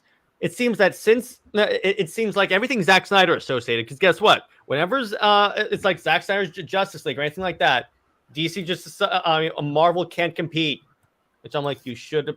I was reading a Screen Rant article, and they said that the Snyderverse, they lost their one chance to compete with Marvel, because when you think about it, people were way more excited for a DC property than a Marvel property when the Snyder Cut came out. Think about that. Jared, Mm-hmm. please check the Snyder Trinity chat, please. Okay. All right, I'm sharing this one. Oh gosh. Hang on. No, put it on screen. Yeah, I'll share the screen. All right. No, full screen it. Full screen it. I can't. It won't let me. It won't let me. I can't zoom in or anything like that. All right. I got you. I'll you gotta add me to Here we the go. Trinity chat. Save photo. Failed to save. Let's try it again. Save photo. Failed to save. God damn it. Let me try it again. You gotta. Wait. I got you. Okay. Hold on. Hang on. I'll move the banner. Okay. I don't want to play with you anymore.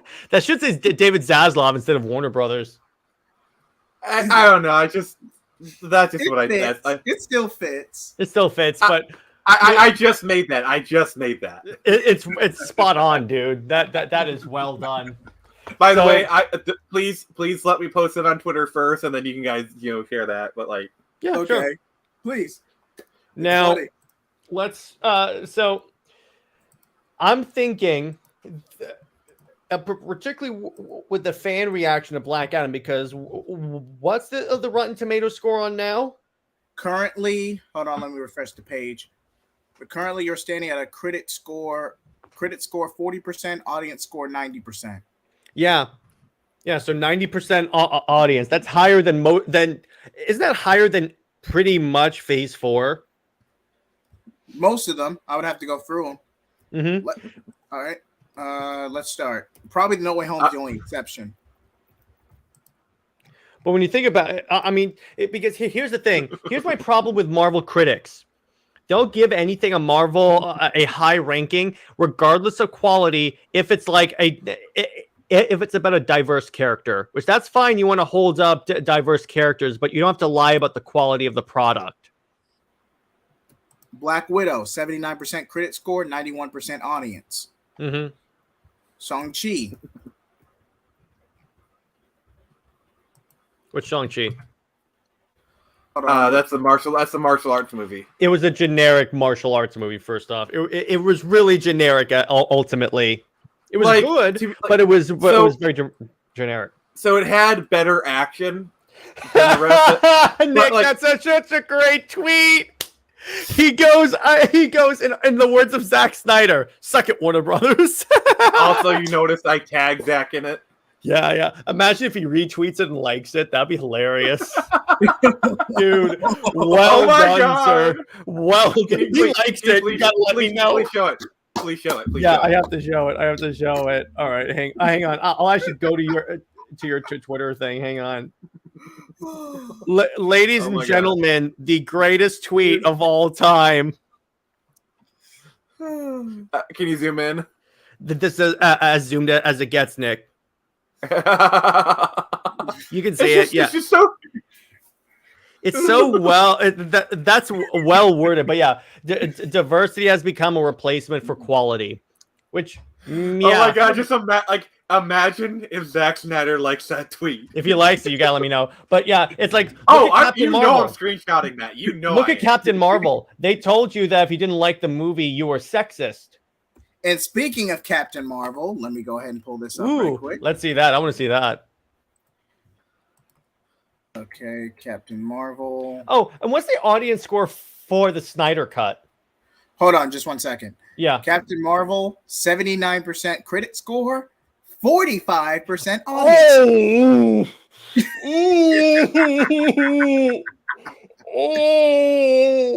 Okay, okay. Okay, can we have a suck at Warner Brothers, please? Yeah. You know what? In honor of that fantastic tweet. Yeah, suck at Warner Brothers. Yeah. You got it. But oh my gosh, 40. Oh. What's the Snyder Cut audience score? And the Snyder Cut, 71% critic score. All right. 94% audience score. So it's still the highest rate, the highest audience score of any DC movie of the DCEU. DC EU Snyderverse. Hold on. And they said no to that. Man of Steel. 56 audience critic score to 75% audience score. Mm-hmm. So Man of Steel has improved. And by the way, if you look, Rotten Tomatoes has started publishing articles saying it's time to update the Rotten Tomatoes scores for BVS and Man of Steel. In other words, we were wrong about those movies being rotten. Hold on, pull up Dennis's comment. Also, no one talks about making autistic superhero. When they made autistic heroes, critics bombed it because hypocrisy. Yeah. They don't care about real hypocrisy. They definitely don't. And let's see. I was trying to find. Yeah, we all hate Rotten Tomatoes, Snyder Queen. There are people review bombing the Snyder Cut episode of Teen Titans Go because they didn't want Snyder fans to win. And as for the League movie that shall not be named, let me just screenshot this. Oh, you're gonna show us? I'll share it. Just let me bring it up. Is it good? 39. And why are they using why are they using the Snyder Cut like flash for? Well, actually, it's kind of funny. It looks like a Snyder Cut scene, but the saturation is like cranked up. Oh geez. It's a fair criticism. Yeah, but they use a Snyder Cut trailer. I know it's really stupid, but so I think that they are in the direction to compete with the MCU. But The Rock has been very clear. That shouldn't be our intention. And by the way, wow, that shows you the quality of Rotten Tomatoes. But The Rock has made it clear. Our number one goal is not to compete with with Marvel. Our number one goal is to just produce good superhero movies, and that should have been the goal from the very beginning. Don't do Marvel. Don't copy Marvel. You can the only thing you should copy from Marvel is the idea of a shared universe. That's all. The way they do it, don't do that. And looking at Shazam. Mm-hmm. We have a 90% critic score with an 82% audience score. So Shazam has slightly went down. Not bad. Well, it's kind of interesting. So someone actually did the math. When you look at the combined gross money for the Snyderverse movies versus the Hamadaverse movies, the Snyderverse is like, I don't know, $1 billion total movies. The Snyderverse movies are $4 billion. Oh, you need to see this, Jared. Look at that. Yeah, what's up? Exactly. The MCU appeals to children. DC appeals to grown-ups, yes. Oh, my gosh. Oh, my gosh. Oh, my. That's accurate. That's about the only good review on Rotten Tomatoes, but wow. 100%. Oh my, it's a fantastic animated movie, but oh my gosh. Wow. I didn't know that. 100%. That's quite a score. Indeed. So now let me ask you this. Okay, so actually let's talk about this. What do you guys want to see in a Lobo movie? Let's talk about that one real quick. Well, I did suggest that buddy cop with his daughter. That would be great. I would love that. Oh, no, a buddy cop movie with Superman. Can you imagine Lobo and Superman going on an adventure? Kind of like in that Tomorrowverse movie. Lobo needs a strong... No. Lobo teams up with Guy Gardner, Green Lantern. Oh, they would try to kill each other. Yeah, I know, right? The whole movie is them trying to accomplish a goal, but they keep fighting each other, and like Hawkgirl's in the background going, "Will you guys stop fighting each other?" Although I just want to see an interaction between Lobo and Wonder Woman. That'd be so good. Lobo in Justice League International. And Batman knocks him out with one punch. My gosh. Ain't bad at all. Yeah, exactly. Or we could have, Amanda Waller tries to put him in the Suicide Squad, but when she blows the bomb, his head just regenerates.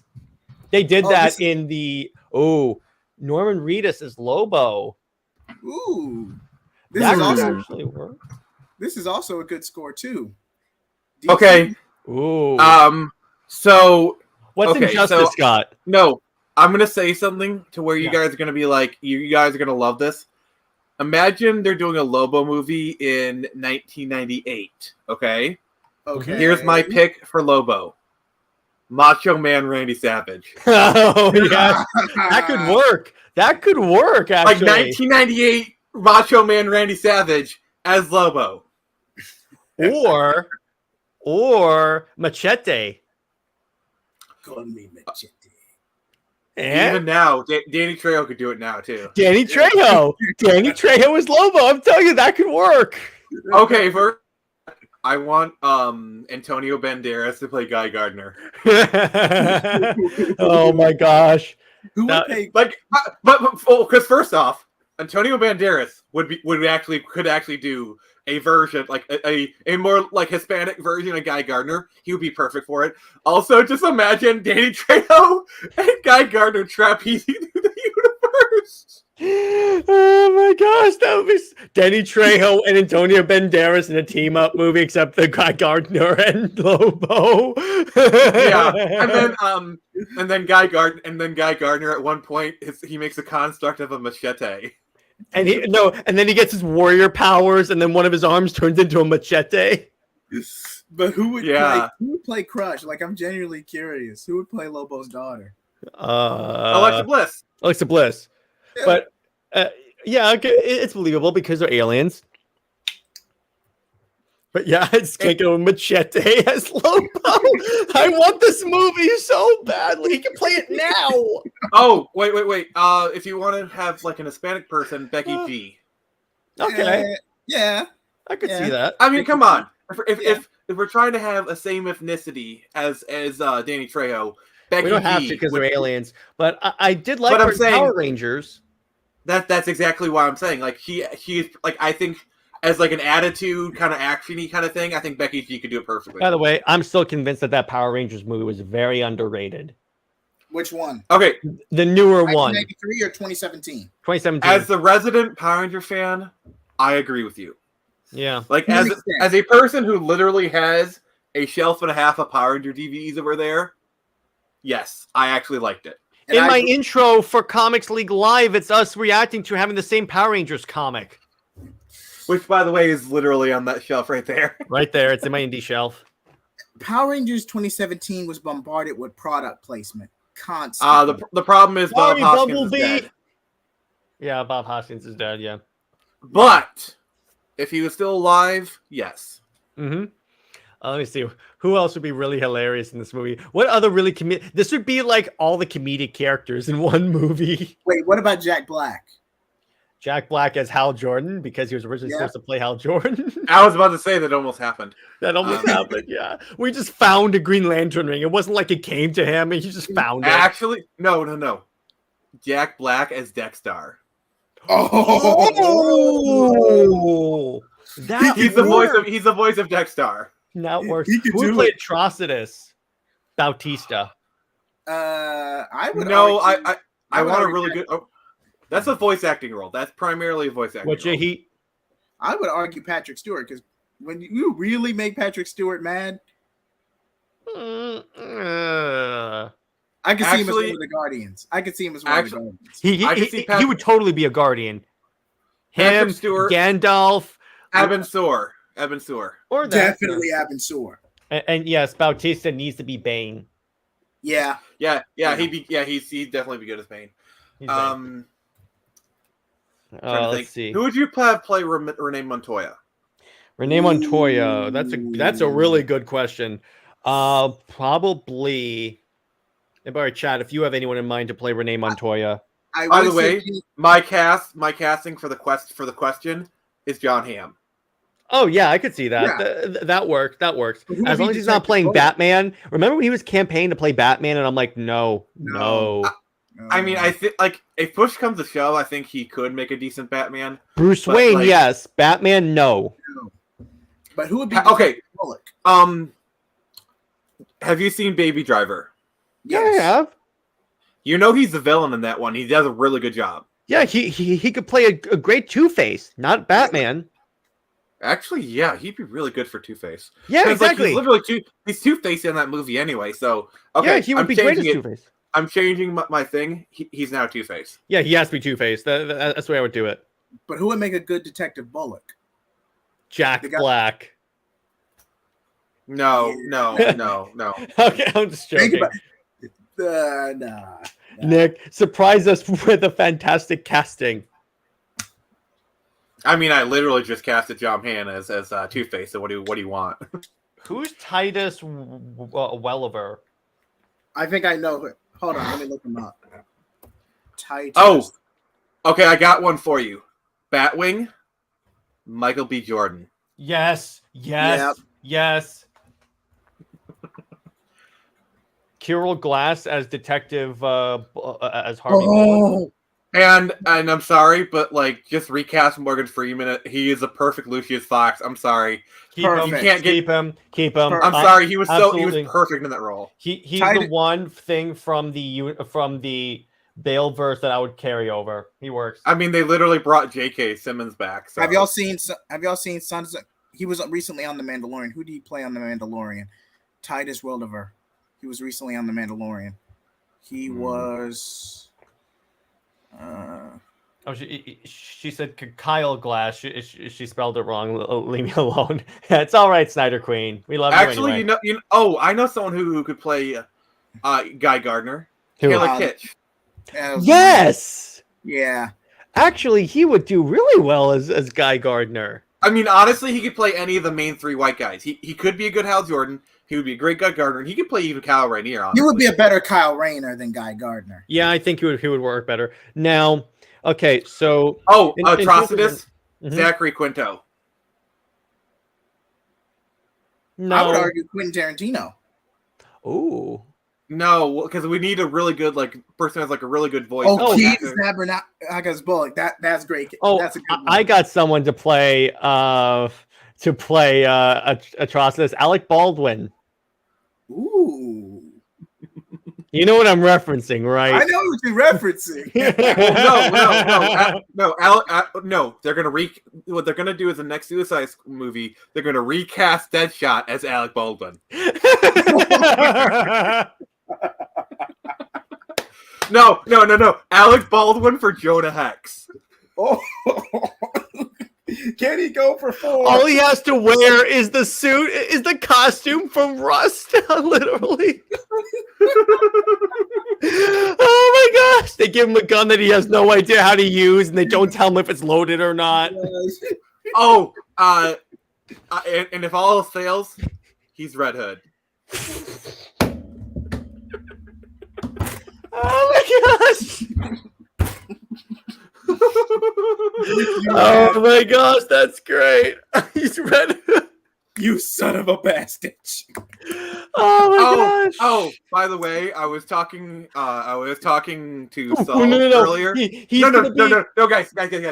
I was talking to Saul earlier, and apparently they got they were talking to Alec Baldwin for the next Daredevil. He's gonna play Bullseye.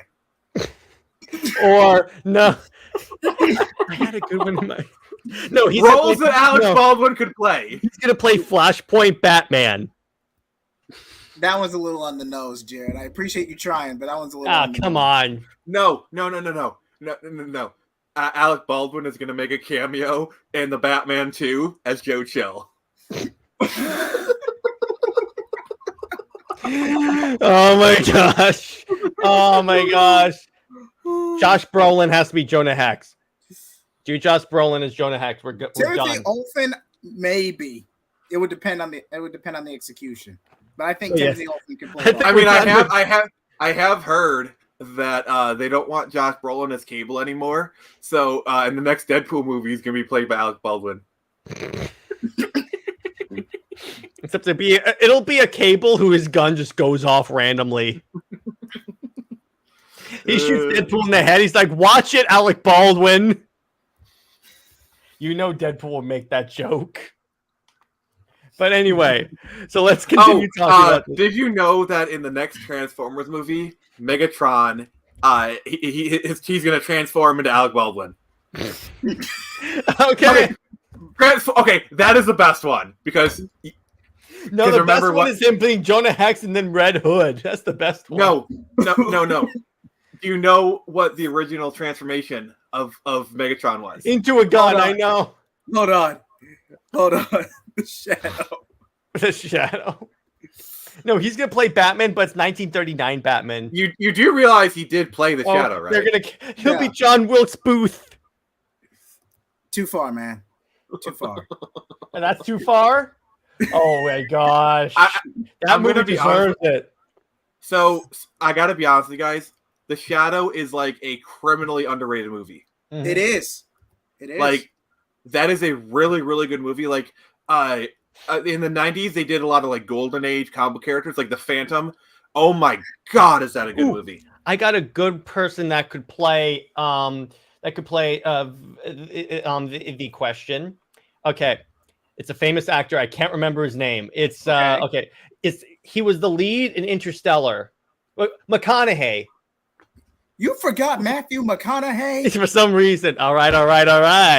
No, but I don't know. I feel like he deserves a bigger role. He has a good monologue voice. He has the range for it, but he deserves a bigger role. All right. Yeah, plus, Snyder Queen's got it. Snyder Queen gets it. Plus, why would you cast McConaughey and not show his face? Exactly. True. All right, so let's get back to Renee Montoya. Who would play Renee Montoya? I want to say Gina Carano, but she's got too big of a front. No, she's already playing Big Barda. Michelle Rodriguez. Ooh. Maybe. I think. No. That's perfect. Fast and Furious. Letty from Fast and Furious. I mean, come on. I don't get like detective from her. No. But the thing is, she only plays badasses. She would gladly do Renee Montoya. She looks like Renee Montoya, and she has enough acting ability to play her. She would play a female Fury. I could see her playing a female Fury, but not necessarily. She could pull off Renee Montoya. She could pull it off. Come on, you've seen her in other stuff. There are better options. Options. No, she's perfect. There are better options, Nick. It's my show, but my rules, there are better options. Keep going.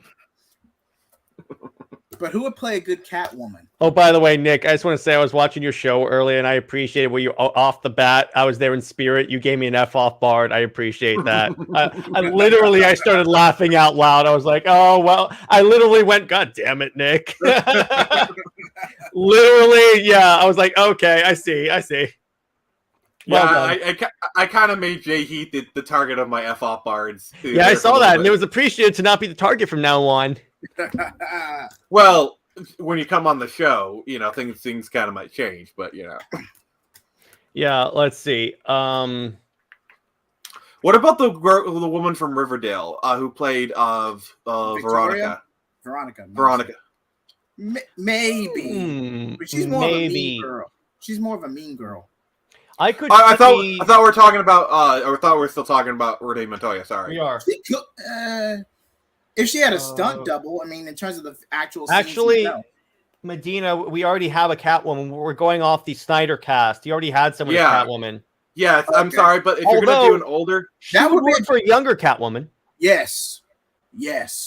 Like if you had a flashback scene. Like no.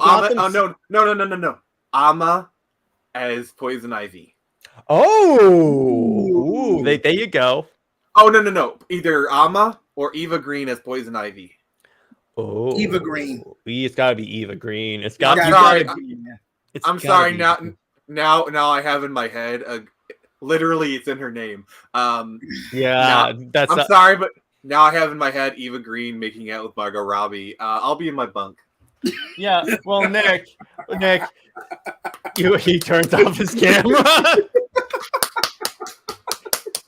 All right, going to mute him. Welcome to Comics League After Dark, everyone.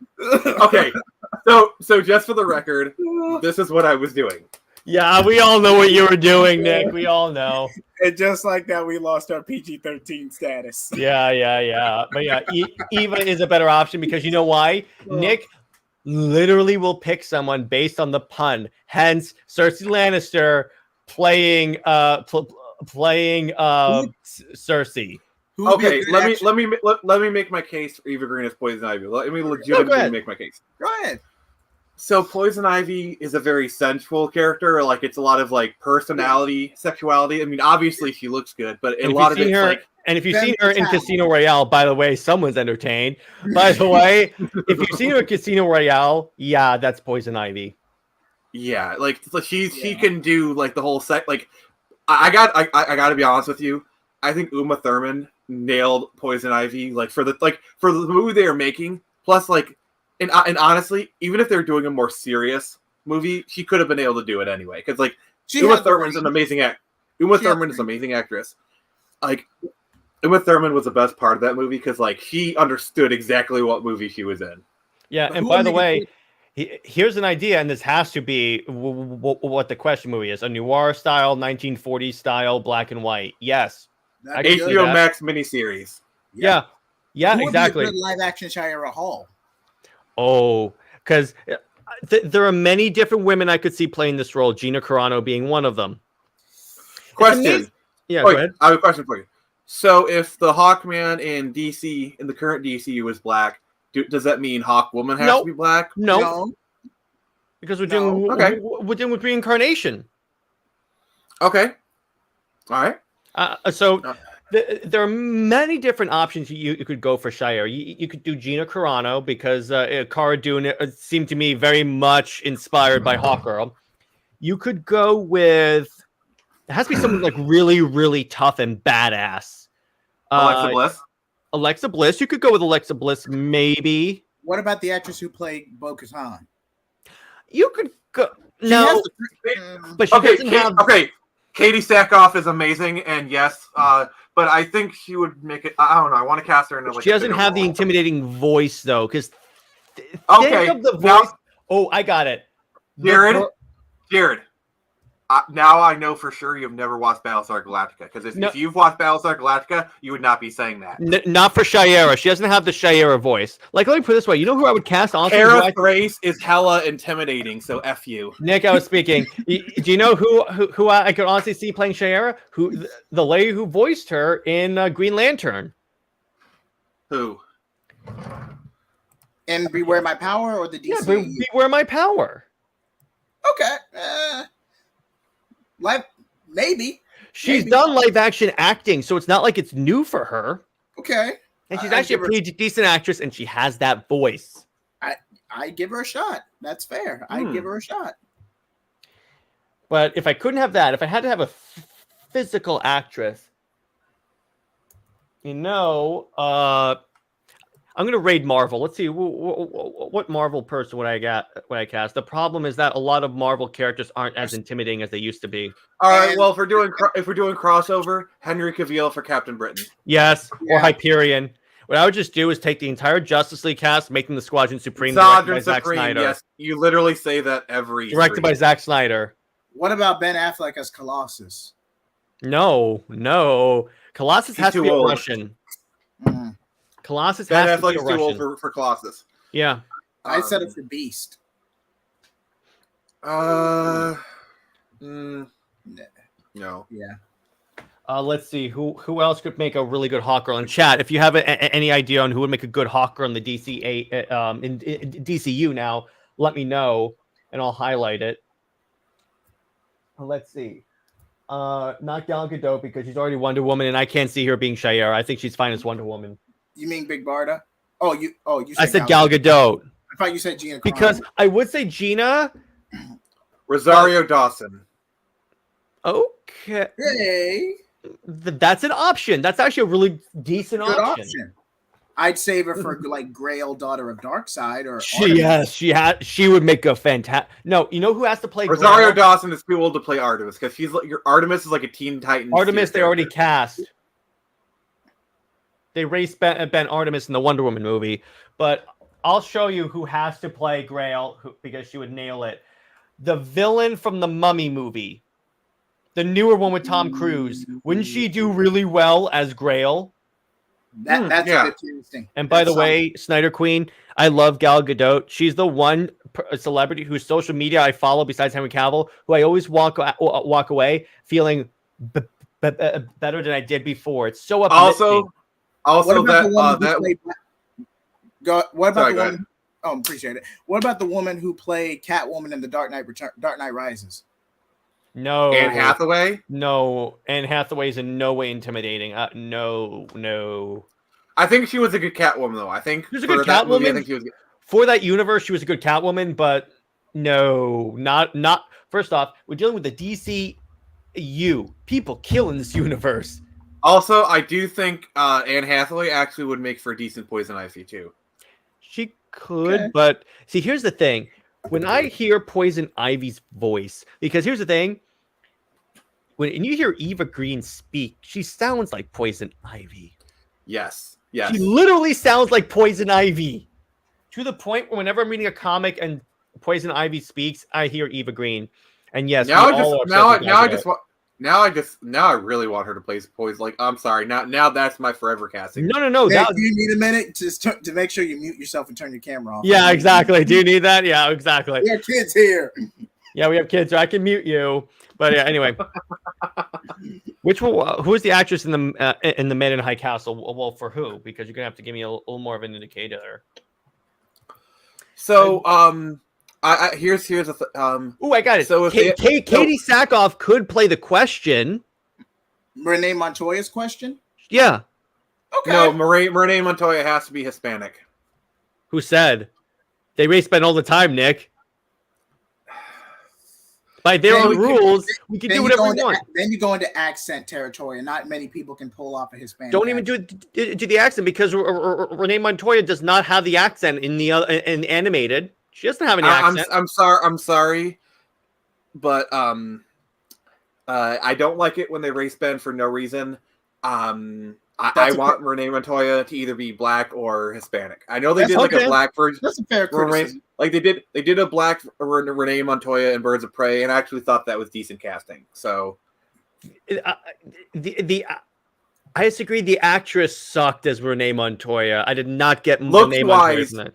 Looks wise, she looked like Renee Montoya. That's what I'm going off of. Yeah, character wise, no. But I will say, pretty decent Black Canary. I would say.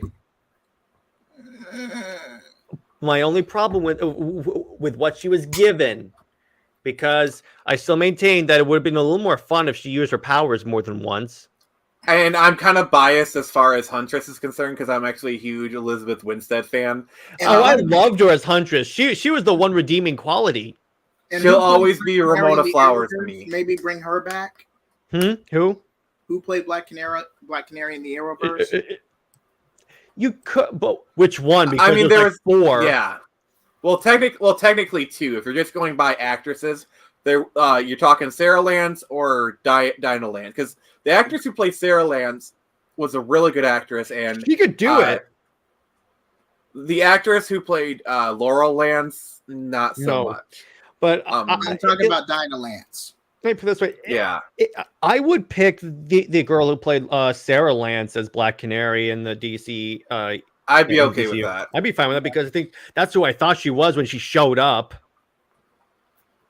I mean, she was Black Canary originally, but they kind of shifted that mantle to Laurel, and then she was White Canary. Yeah. It's stupid. But let's see. So yeah, I think if we're gonna go with a solid, because here's the thing, I don't see Michelle Rodriguez as the Question though. It's just for some reason it doesn't work. I could see her as like what about one of the Katty female Frankston, Furies. Iris from The Flash? She could play. Good Question. Oh my God, she's so annoying. We are Flash. Oh my God, yeah. Please, just stop. I never said what she was given was good. No, I think she's a horrible actress with anything she's given. Yeah. Like Grant at least did a good job on the show. Like even if you don't want to, even if like as a actor who played Flash, I think Jared, you got to admit he was good for what he did. Yeah, great. Good. Yeah, I'll admit that. Let me put it this way, and I still think he's a better actor than He Who Must Not Be Named, but you can name Ezra. I still think he's a lot better actor than Ezra. Like if you say like not coming back for Flash, I can accept that. What I won't accept is you degrading him in his performance. No, he was fine. His material was crap from season 3 and on. Season 1 and 2, he was fantastic. And even in the bad seasons, he really did a good job given the crap. He was good. Oh, how about Jennifer Lopez as Renee Montoya? Ooh. Okay. She's a little older, but she could pull it off. Teaming up with Ben Affleck's Batman. Yeah, because like Renee Montoya is one of those characters where if you want to age her up like a decade or two, you could probably do like she's kind of a character where you can have her in her 20s, 40s, or 50s and have it work. Yeah, I'm telling you, yeah. I could see J-Lo making it work. That would be awkward. No, but if it's a team-up movie, they could be husband and wife working together. How cool would that be? But who would play Maggie Sawyer? Ooh, okay. So Maggie Sawyer is white, correct? Yes. Okay, and it has to be a redhead because I'm not contributing to a ginger side. Before you go any further, Chloe Grace Martinez for Stephanie Brown. Yes, I can see it. yes, absolutely, yes. That's a spoiler alert, but I get it. but yeah, I would definitely go with it. See, I got you. Wait, actually, who would play Kate Kane? Ooh. Emma Stone. A younger Kate Kane? Maybe. I mean, like how old is this Kate Kane? I'm probably gonna get Around late Ben 20s, Affleck's age. She has to be around Ben Affleck's age. No, like I think she's more of like a Nightwing age. That's how I put her. If you look at her in the comics, she's not that. She's maybe 5 years younger than Bruce. well, Because Ruby like Rose is a terrible Because they were choice. kids. Because remember, they were children together. Because remember, she's part of she may be part of the Bat family, but she's like I always see her kind of around Nightwing's age. That's how they always seem to depict her as like kind of around his age. Bruce But is the like- comics and the animated, she was kids with Bruce. That can't. I don't know. And the Decamu, they were roughly the same age. And the comics too. I still feel like she'd probably be like if Batman's in his 50s. I feel like she'd be in her 30s.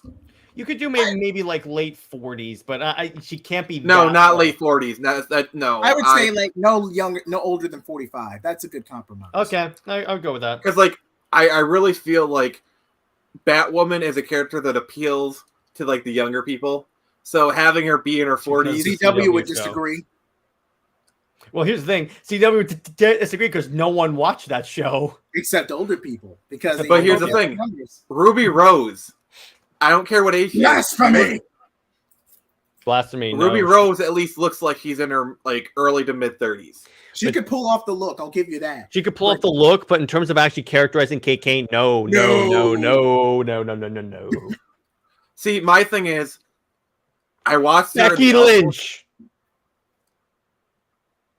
Becky Lynch Lacey- is Kate Kane. No, Lacey Evans. Ooh. Let me see who Lacey. Let's see Evans what the is. chat decides. Hold on. Lacey Evans or Becky Lynch. No, wait, no. Paige. Ooh. Paige from WWE. Yeah, I can see it. Like, Yeah, put dye Paige's hair red and give her some red lipstick. Hold on. What's Argo saying? Batwoman's come. Oh God. I was trying to. Oh, avoid talking about that. you know who she's going to be in Flash? Red Death. from Dark Knight's Metal. They're out of ideas. But yes, I see that, Nick. And you know what? I could definitely see that. Yeah. Hey, okay, so it's Paige as Kate Kane. We're done with that. That's perfectly fine. Paige or Becky Lynch, either one of those two works. I'm going to send a picture to the live host chat of Paige with red hair. Oh, and I think I have another one. I think I have someone who would play Maggie Sawyer. Hang on. I know how we're casting a lot of WWE women, but let's be honest. All right, That's check easy. the chat. No, Check Twitter. No, Eve Marie. Check the live chat. Okay. The chat. All right. So. The live host chat. Ooh. Okay. Again, I'm gonna share screen, but remember I can't zoom in. Ooh, That could work. yeah. That is WWE's Paige with red hair. That is Kate Kane. Yeah, That I'm is fine Kate with Kane. that. I'm fine with that. Literally just put some bright red lipstick on her. It's I'll Batwoman. go agree with me. Becky Lynch would be a good substitute. Hold on. But Nick, how about this for Maggie Sawyer? I don't know much about Maggie Sawyer, so I can't really comment. Eva Marie. Yep. Okay, I'll give you a brief history lesson. Essentially, this was around New 52, like just before it. But essentially, you had Kate Kane, Maggie Sawyer. Maggie Sawyer's like basically the Detective Bullock of the Metropolis PD, basically. And they were going to get together. It's kind of a love triangle between Kate, Renee, and Maggie. Depending on which story you're in, there's a bit of a love triangle there. Anyway, to make it long story short, Kate proposed to Maggie. They were going to get together, but editorial scrapped it. Williamson III and Garcia quit the book in protest. It's a good story, but you open a really big can of worms. But I think it's worth it. You could do it, and we had the actress all lined up. You could do it. You could do it. Yeah, these people actually look like the characters they're playing. So let's face it, we got it covered. And So by the way, Argo agrees with you. Argo. I agree with you. Spoiler. Chloe Grace Martinez is perfect. Oh yes. Yeah. Oh hell yeah. She looks like Stephanie Brown, and she's got both the acting and action chops. Plus, when she played Hit Girl, yeah, you can translate that to Stephanie Brown. But who would play Bluebird? Do we even need to cast a Bluebird? I don't even know who Bluebird is. Does she even deserve a movie? She's a D tier Bat character that they keep trying to shoehorn into the Bat family. Oh. No, you don't need Bluebird. And Dan, yes, Dan Turpin is pretty much the Harvey Bullock of Metropolis. Yeah, I think the deepest they're gonna go if they do expand the Bat family is they'll probably just go stop at Batwing. Batwing. I'd stop at Azrael, but go ahead. Because I'm sorry, but Michael B. Jordan's Batwing is just perfect. That's perfect. That's perfect. Now, okay, so what we are going to do on our next stream is we're going to cast the DCEU, but in the new 52. In other words, we use younger actors to portray these characters. But are we going strictly to Camu or New 52? New 52 comics. Okay. If you, I know Nick wanted to hop off at 2, but if you guys wanted to continue doing this, we can do this. If we're talking, I got one. The guy who plays Archie on Riverdale as Roy Harper. Yes, that works. Now, who plays Superman? Younger Superman. It's not Henry Cavill. And it's not Tyler Hoechlin? Not Tyler Hoechlin. It has to be new 52, youngish dude. Leonardo DiCaprio would... Nah. No. You are added to another group chat. You should only be in the one that's for the hosts. Taladia, I added you to my personal group chat. Feel free to leave it if you need to. Okay. That's what that was. Ooh! Really surprised this new 52 Catwoman. That could work. I could see that. Actually, who would play Batman? Pattinson. Younger, 30. Okay, you could do that. But let's take Patterson out of the equation. Okay. It has to be a young, let's say around early 30s, because that's around the age they gave for the new 52. Not many. There's not many that would work. Pattinson is the best option when you think about it. Unless you want to go off the pretty boy factor and put in someone like Leonardo DiCaprio, but Liam Hemsworth? No, he's not. He's not that good of an actor. No, he could play Hal Jordan though. No, he's not that good of an actor. I would argue Liam would be a better Guy Gardner because he's practically a blowhard. No, you know who has to play Guy Gardner is Hangman from Top Gun Maverick. Yep. He has to play Guy Gardner. No. Okay, well, if we're going off of late 2000s teen movie actors, what's her name? Oh, I know who could play Batman. Stephen Amell. He pretty much was playing Batman in the Arrow. No. Poor Oh, taste, fuck. man. You guys Poor are taste. no fun. Oh, You guys are no What's her? She played Katniss Everdeen. I would Jennifer. keep him as Green Arrow. Jennifer Lawrence. I'm trying to think. What DC character would she play? Jennifer Lawrence, she would make a good Remember, I would argue Batwoman. Batgirl. No, Batwoman. Probably. Let's let the she's a chat better- decide. Jennifer Well, Lawrence, would Jennifer Lawrence make a better Batgirl or Batwoman? Answer in the comments. Black Canary. Definitely Black Canary. Oh yeah, I could see that. Definitely. She is always screaming at people. Because like, if you're gonna hire Jennifer Lawrence, it's got to be at least an A or B tier character. Mm-hmm. Oh, what if she plays Power Girl? Ooh. Now, okay, let's get the elephant out of the room. Who's playing Wonder Woman? I would Not Gal Gadot. Rosie O'Donnell. Or actually, how about the girl that plays Donna Troy in Titans? Yeah. Yep. Because I think she would do the role pretty well. Yeah, Oh, I can in see that case, wait, the dude that plays Dick Grayson as Batman. No.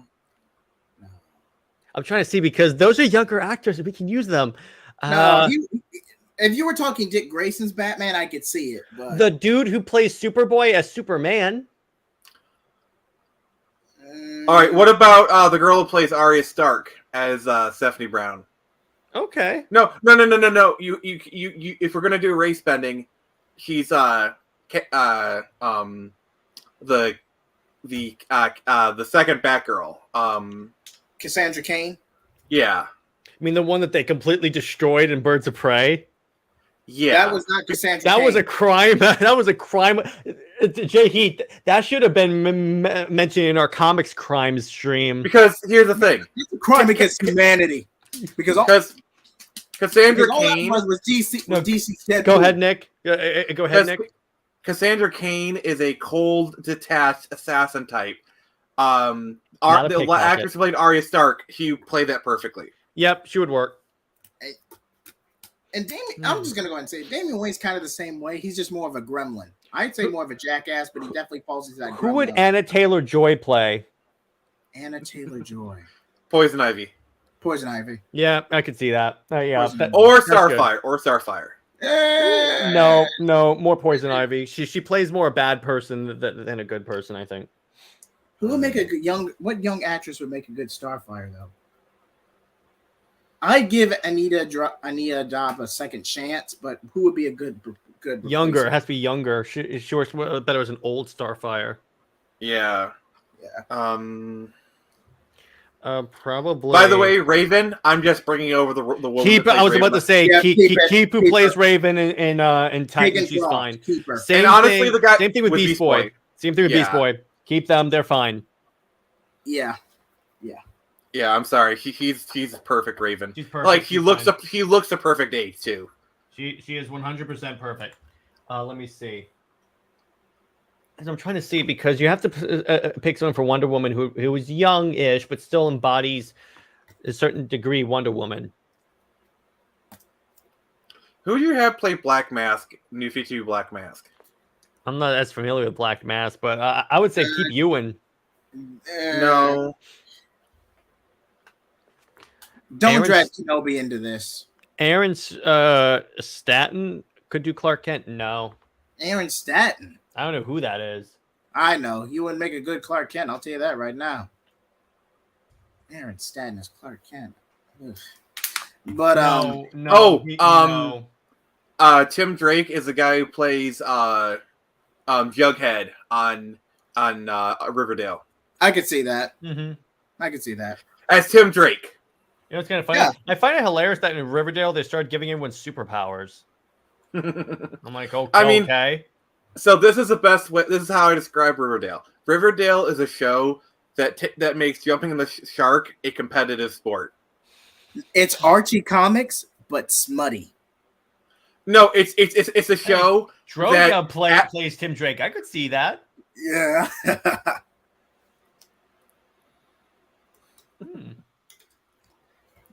Yeah. Who would play good Jason Todd? Ooh. Jared would. You can't put. Oh, if I bulked up, I could. Thank you. I would love to play Jason Todd. Thank you. Well, if we're doing that, then congratulations, Jay Heat. You're now Batwing. No, I was actually going to say the Green Lantern guy, John Stewart. John Stewart. because to be Not fair, bad. To be fair, Jay Heat, you actually do look a lot like you look like him. Ooh, Seriously, seriously, you do look like John Stewart. Like you actually do. And Nick, I have to say, I've thought about this a lot. You do remind me a little bit of Alfred.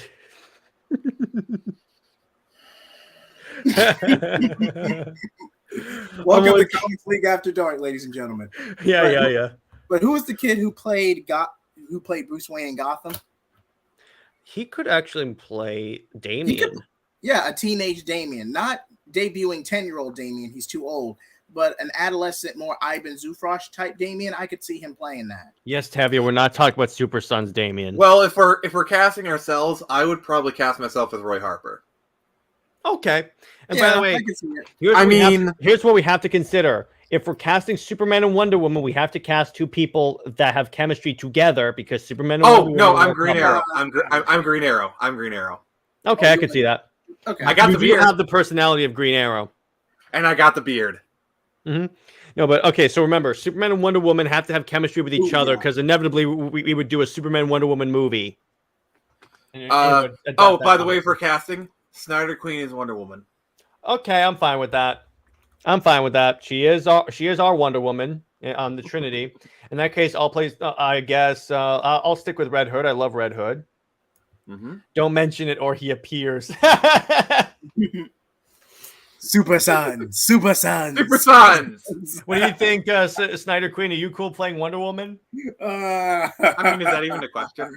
Yeah. I mean, okay, who is Taladia? Taladia. I could see Taladia. Ooh, that's a hard one. By the way, Tevye is John Kent. Come on, we all know that. Alfred. Taladia? Yeah. He's John Kent. British. Okay. In that case, if any of us are... I mean, Twitter's going to roast us, but okay. If anything, it's kind of funny. It'll be kind of funny, Taladia, is that if you're Alfred, whoever of us plays Batman, you're going to have to be to do what we tell you to do. I can't see you as Superman, though. Can we see Taladia as a young Clark Kent? Maybe. All right. You know what? I have an idea. I know. No. Taladia is Mr. Terrific. Okay. I know who could play a young New 52 Superman, and it would have to be around the time that he was younger. Tom Welling. I could see it.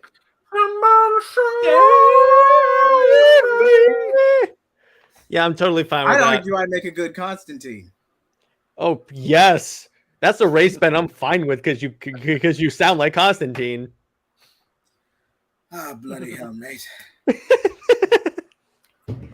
There has to be a stream where you do the entire stream as Constantine. We interview Constantine. Jay Heat, when are you doing an ISOM cosplay? Doesn't he look like the guy from ISOM? He does look like the dude from ISOM.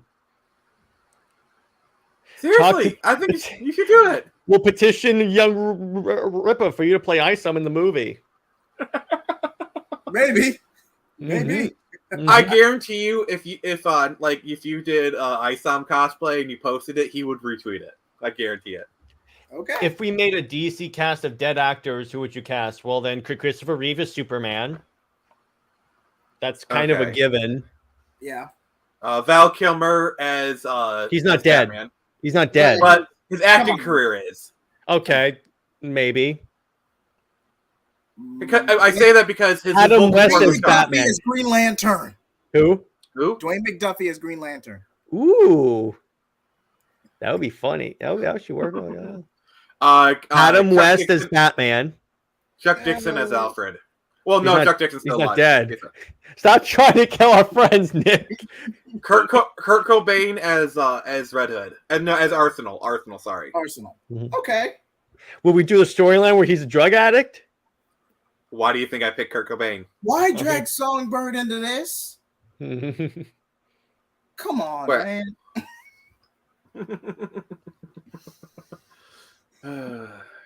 Oh, who would play Darkseid if we couldn't go with Ray Porter? Michael Clark Duncan. Yes, We said dead actors. We said no. No. Don't you insult. Michael Clark Duncan had a great voice. No, I'm just saying we're not limiting it to dead actors. But if he was still alive, he would have been. That would have been a solid casting. Yeah, that would have worked. But I'm just saying. He played Kilowog in the Green Lantern movie, right? Yeah, he could. Oh, he could do it. Yeah, he could do it. Yeah, so remember he played Kilowog. Like Yeah. he would be like. I'm sorry, but like if Michael Clark Duncan was still alive, Mongol. I would be. It's kind of the same thing. No, but I'm saying that's funny. But I'm just saying he could play either of those characters really well. If they announced Michael Clark Duncan as Vandal Savage, I would have been okay with that. Yeah, he could do it. Yeah. Oh, I hated who they had him in the Arrowverse. Lieutenant Audie Murphy as Paul Kent. I could see that.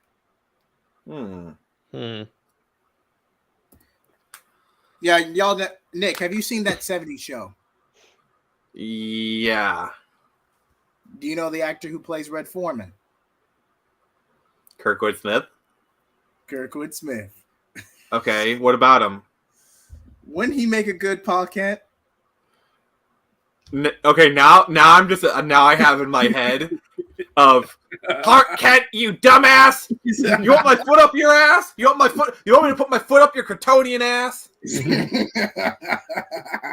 Who would play Batgirl? Who would play a new 52 Batgirl? So are we still? Does the actor have to be alive? Are we still doing that? No. Yeah, we could switch over to alive now. Mm-hmm. Okay. Do we want to go the CW route, or do we want to go at? No.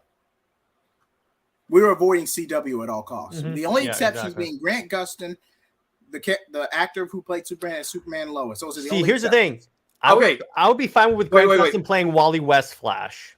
I was actually just about to say that. Yeah, because when you see the show, he's Wally West Flash. Yeah. He even looks like Wally. Yeah, I think. Yeah, I agree. They think Wallace West was created. Think about it. Think about it. I know. Because you have Grant Gustin playing Barry, but his personality's more like Wally. So you have Wallace West to play a African American. Come on, no one's gonna admit it, but it's room for thought. Here's one. Ooh, John Hillerman Higgins is Alfred. Actually, here's the thing. So, the guy who plays Ducky on NCIS as Alfred. Okay. He's actually voiced. Okay, he's actually voiced Alfred in some of the direct-to-DVD stuff. Ooh. Like, in Batman Gotham Knights, that anthology from like 2006 or so. Mm-hmm. Yeah. He actually voiced Alfred in it. Okay. You know who plays Batgirl? Emma Stone. Yeah, but wouldn't that be more like a Spider-Gwen type situation? Okay. She's done action stuff before. Emma Stone could do it. Yeah. Actually, no. Emma Roberts. Ooh. Has she done action stuff before? Yeah. And Emma Roberts is a great actress. She can pull it off. And plus, all you have to just put a red wig on her, dye her hair, whatever. That's not a really big issue. I think Emma Roberts is my choice of Batgirl. I vote we keep who plays Katana because I think she's fantastic in the role. What about the one who plays the girl in Kick-Ass? Oh, she's spoiler. She's spoiler. She's totally spoiler. Yeah. Yeah. Who plays the Riddler? David Tennant. Tennant, I could see playing the Riddler. Okay, Tennant. Who plays Mr. Freeze? Arnold Schwarzenegger. Actually, Dave Bautista could no. He's more of a Bane. He's more of a Bane. He's Bane. Yeah. We're casting him as Bane. That's the final decision. We're not casting him as anything else. The Ice Age. Who would Michael Rooker play? Oh no, I know who would play it. I know who would play Mr. Freeze. Werner Herzog. I can see it. Mads Mikkelsen. Yeah. Who'd play Hush? That would be John Mads Hamm. Mikkelsen. Mads Mikkelsen. Okay. Mad Okay. Nicholson. But actually, John Hamm would actually be a really good Hush. That's my, Yeah. you know. And we could. It's a meta joke how we always wanted to play Batman because I remember how like Hush like surgery to his face to look like Bruce Wayne. Okay, who plays Ra's al Ghul? Ooh. I would honestly, I keep Liam Neeson because he was good. Yeah. But let's pretend we're not doing Liam Neeson. If we Okay. weren't doing Liam Neeson, I would get the guy. Oh no. I have the perfect actor. I need to look him up. While he pulls that up, who plays Scarecrow? I would get the guy from the Bale trilogy. Yeah, Because he was decent. Yeah. I he wonder if played- Mel Gibson would be in a superhero movie. Ooh, you can get Mel Gibson as. Wouldn't Mel Gibson make a good Ray? Oh, Joe Cukin as Ra's al Ghul. I could see that. Mel Gibson as Atrocitus? Or is that too far? With who do we cast as Dexter? Jack Black. Jack Black is you mentioned Mel Gibson and Jack Black. Jackie Early Haley for Scarecrow. Okay, I can see that. I can see that. Who plays? We're obviously keeping who plays Huntress because I think that's the one part that Birds of Prey nailed is who they cast as Huntress. She was fine. Yeah, she's solid. She's solid. Okay. Who plays Supergirl?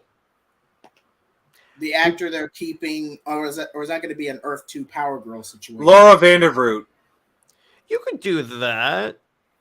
I mean, she made an excellent Supergirl in Smallville. Honestly, I would keep Ben Noyce because she was actually pretty good with the material she was given. Yeah. On what? On Supergirl. Okay. Yeah. For Supergirl, she's totally fine. I would keep who we have cast in the Snyder versus Martian Manhunter because he's perfect. Who would play Miss Martian? Danica McKellar? Yeah. Hello, Megan. That would be so good. And it'd be a Maybe meta joke in Young Justice. He's a bit too old, honestly. She could be pull it older. off. She could be an older one. Because remember, she matures.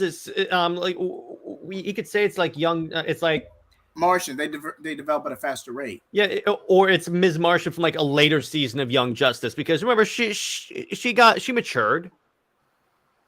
So all right, so my pick for Ra's al Ghul is Matthew Good. I'm sorry, he is like one of the most underrated actors. He's underrated. I agree with you. He's very underrated. He's a phenomenal actor, and I feel like because like Ra's al Ghul is kind of like this reserved dignity, which I feel like he plays those types of characters wonderfully. Matthew Good was Ozymandias, by the way, in Watchmen. No, I can no, cannot see him playing. Hold on, I'm gonna go through a brief list. We have Matthew Good is my fan casting for Metron. That I could see. Matthew Good. Daniel Day-Lewis is Rachel. I'm gonna go through a small fan casting. No, he'll be horrible as Vandal Savage. No. Daniel Day-Lewis. He could do it. No. I got the perfect one. The guy who plays Doctor Strange. In Marvel. Cumberbatch? Yeah. Vandal Savage. Cumberbatch. No, Ra's al Ghul, sorry. Nah. You're getting closer, Nick. You're getting closer. Because to me, I want an actor who can really do like Timothy Dalton is Ra's al Ghul. Ooh. Timothy Dalton.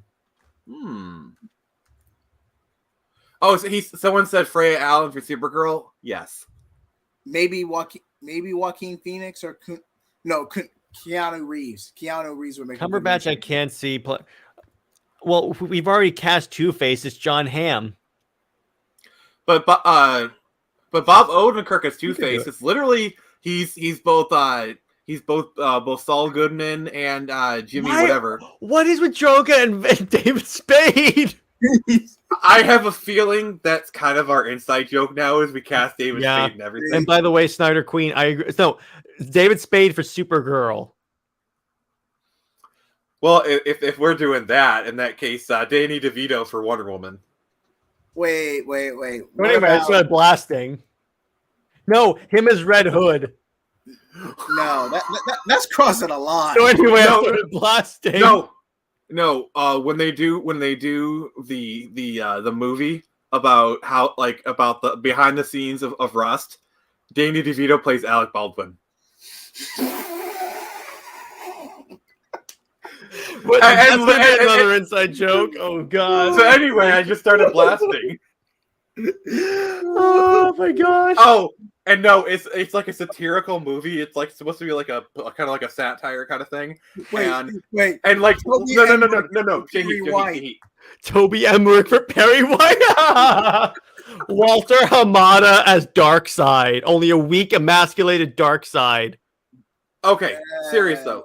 Who should That play might as well Perry be- White? Neither do I, Snyder Queen. Neither do I. Okay. Who plays Perry White? Keep who plays Perry White. We're in the Snyderverse. No, but let's say it's Water. Perry Wet. Oh my gosh, I got someone we have to put in the in our DCEU. Karen Gillan. But as who? Yeah, I know. Who does that? Kate Kane, Batwoman. Yes. That's it. You got it. She plays Batwoman. That works.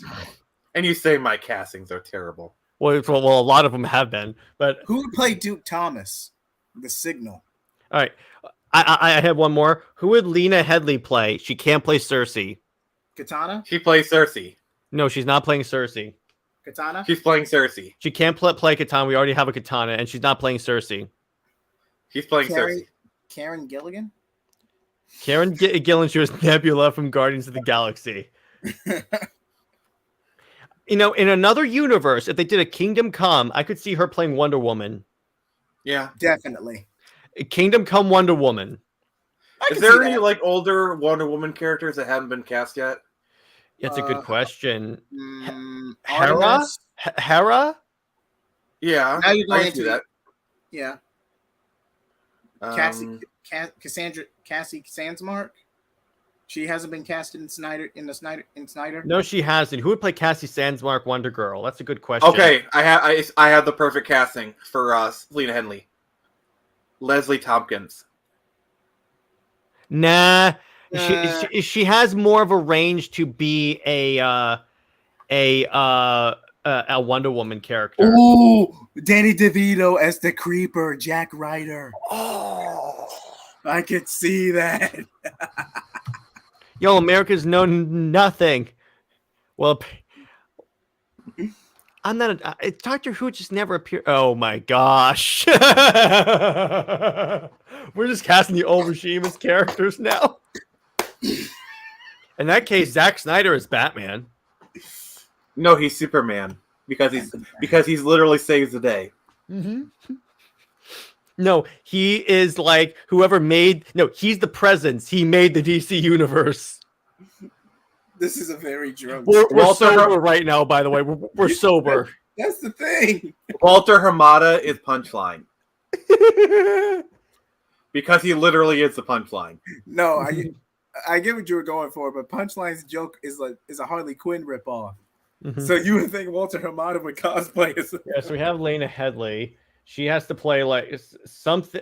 She has to play some Wonder Woman character. She could be Hera. Oh, Snyder Queen. All right, thanks for being honest, Snyder Queen. We appreciate your lasso of truth, honesty. There you go. Let me see who does. No. Walter Hamada is Condiment King, and Toby Emmerich is Kite Man. No. Kite Man has been made cool, so do not. No, Well, then Walter Hamada is still Condiment King. Oh yeah, he's got to be Condiment King, but he misses everything. And then Toby Emmerich is Bob from that. Batman 1989. Who's Bob? You are my number one guy.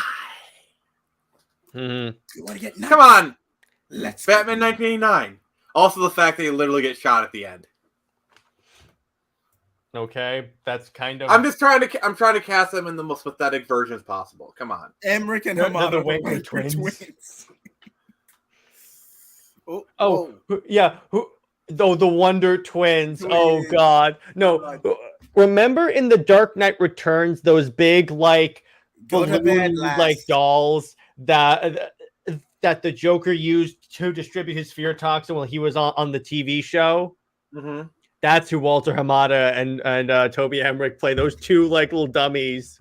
Is it because all they do is stink up the joint? All they do is they cause mass destruction in DC.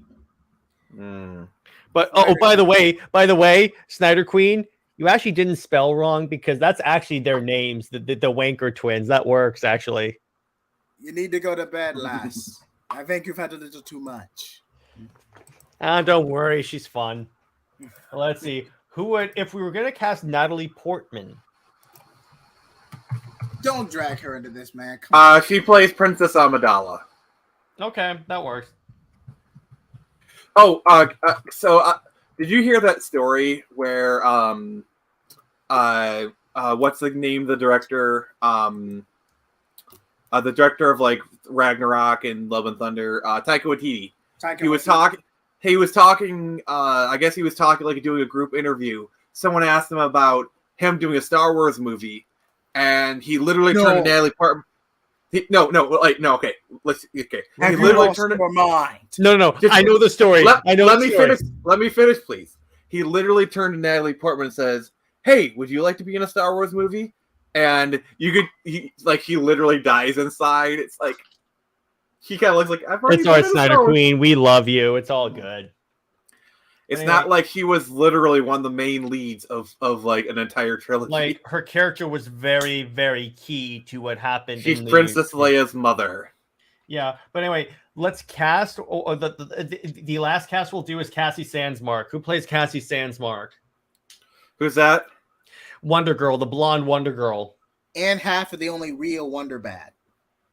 Yeah, half of the only Wonder Bat that works. Jay Heat, you just got promoted. McKenna Grace. I can see it. Like, I'm sorry, but like, look at McKenna Grace where she's a blonde, which is like what. She's a phenomenal actress. She's younger. She's literally 16. Because like she was she was the best part of Young Sheldon. Also, she was the main character of Ghostbusters Afterlife. Oh, she was the girl in Ghostbusters Afterlife. She could work.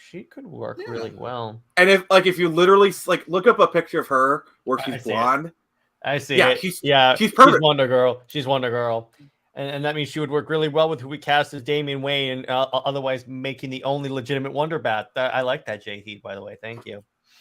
Like, I'm sorry, like she's going places. That actress is going places. She was good in. But wait. In Gifted with Chris Evans. I'm probably gonna regret this. No, Gifted. Gifted. No, she wasn't. Chris Evans was not in Gifted. Gifted. He was in Push. He was in Push. I think the thing of like a superhero show. Chris Evans was in Push, but he was in Push with Dakota Fanning. She would be good as Sandsmark too. By the way, Gifted was the X-Men show. Yeah. Loosely associated with the X. Also, the woman who played Polaris, I could see her as Batwoman. Who played Kitty Pryde in the Foxverse movies? Elliot Page. Yeah, that's out the window. Mm-hmm. Yeah. Dakota, I think, would make a good Cassie Sandsmark. No, I want McKenna Grace. I'm sorry. Well, there was a movie called Gifted. Well, guess what? It's my stream. I control who gets casted. But honestly, well, here's the thing: having seen Dakota Fanning in more movies than McKenna Grace, I got to go with Dakota Fanning on this one. I haven't seen her in as many movies, dude. I will admit, Dakota Fanning would do a good job. She could pull it off. She could pull it off. She could pull it off. Either of these two are good choices. So it's not like one's horrible. Let's just call it a toss-up. Yeah. So we all agree Evan Green would make a great Poison Ivy? Oh, hell yeah. Yes. Yeah. She's Poison Ivy. That's the way it's gonna go. Oh, great! Now I'm imagining it. Because I could see her also. Give me a minute. All right. I'm good. Oh, But what's interesting is that I could see Eva Green having a good back and forth with Ben Affleck. and I Wouldn't it could be a see Carrie Kelly situation. No, because I'm not talking about relationship. Oh! I'm talking about oh, McKenna Grace for Carrie Kelly. Okay, that works. That's better. She's closer in age to Carrie Kelly too. Okay, so we're agreeing McKenna Grace is Carrie Kelly, and then Dakota Fanning is Cassie, whatever. Cassie Sandsmark. Her name is Cassie Sandsmark. And I would honestly keep Hawk and Dove from Titans because they're fine. They're totally fine. Who plays Connor? I'll have to look it up. I could keep him. Because remember, if we're gonna pair up Connor with Ms. Martian, we gotta have them be a similar age. Yeah, that's true. And we said Ms. Martian was who again? Oh yeah, the woman that actually voices her. Let's see. How old is Danica McKellar?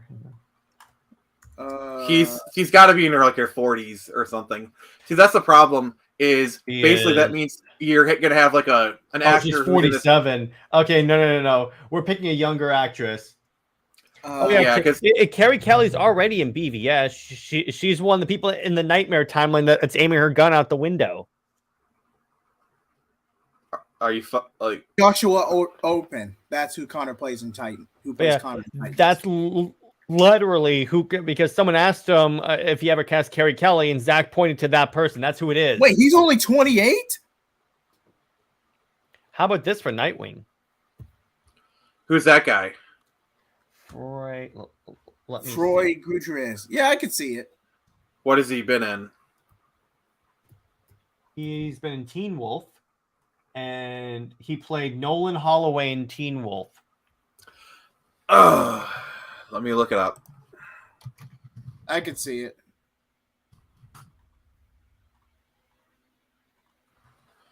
As Nightwing, looks wise. I can see more as Dick Grayson's Robin. Mm-hmm. Looks wise, sure. I haven't seen him in enough stuff to make a judgment, though. Wait, Carrie, who played Carrie Kelly in BVS? I'll show you. She was actually cast. Remember in the Nightmare timeline where there's that shot of people with assault rifles aiming out of a truck? She's the blonde girl that's in camera. Zach confirmed it. Okay, I'm gonna call. Here's what I'm gonna say on that. She's not named Carrie Kelly. The only way we know she's Carrie Kelly is because Zack Snyder said it. That could change. Okay, it's the same situation of there's a headstone that may or may not be in the movie that says Dick Grayson is killed. It's like I really don't like it when directors say, "Oh, this extra that's literally in 5 frames. It's this character." I really don't like. Here's the thing, dude. That's an alternate timeline anyway, so it doesn't matter what happens to her in that timeline. Because after Flash, they're gonna retool everything, so it's gonna get retconned to be Jason Todd. Oh, all right, yeah. Hang on, IMDb. I'm trying to see. Kind of getting late. I'm trying to see if he's actually credited. Oh, Droga, Usually Young for Lady Shiva. Mm-hmm. Yeah. So we're gonna wrap this up. So this was a good first episode of Comics League After Dark. It went off the rails a little bit when we started talking about Alec Baldwin and stuff. That was hilarious. That may get clipped, but I don't care at that point. And yeah, you're going against Zach on that one, Nick. This is the first time he's contradicted our God, our Lord and Savior. Zach is heresy. I may have to change this to say "Suck it, Phoenix Press." So on that note, and then Zack Snyder likes a tweet, and all is forgiven. Yeah, do let me know if he likes that tweet, because that'd be great. Oh, one more. Yeah, is that the guy who plays the Joker in the Batman?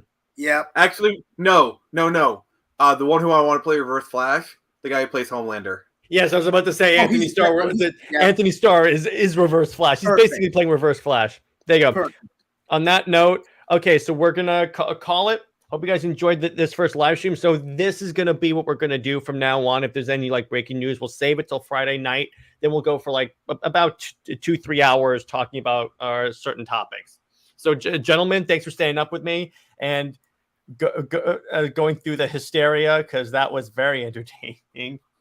Are you not entertained? Yeah, so next week we'll talk about any news, and then we'll continue our fan casting stuff because that is fun as hell. Wait, And Yeah, then, and maybe we'll expand the fan casting to other mediums like video games, movies, other series. Who knows? I'll tell you what. Next time we'll start casting, other stuff. To gentlemen and ladies, exactly. Have a good one, my friend. Or should I say, have a good night, Wonder Woman. And we will see you next week. All right, everyone, stay heroic, and let me get my concluding clip. Bye-bye.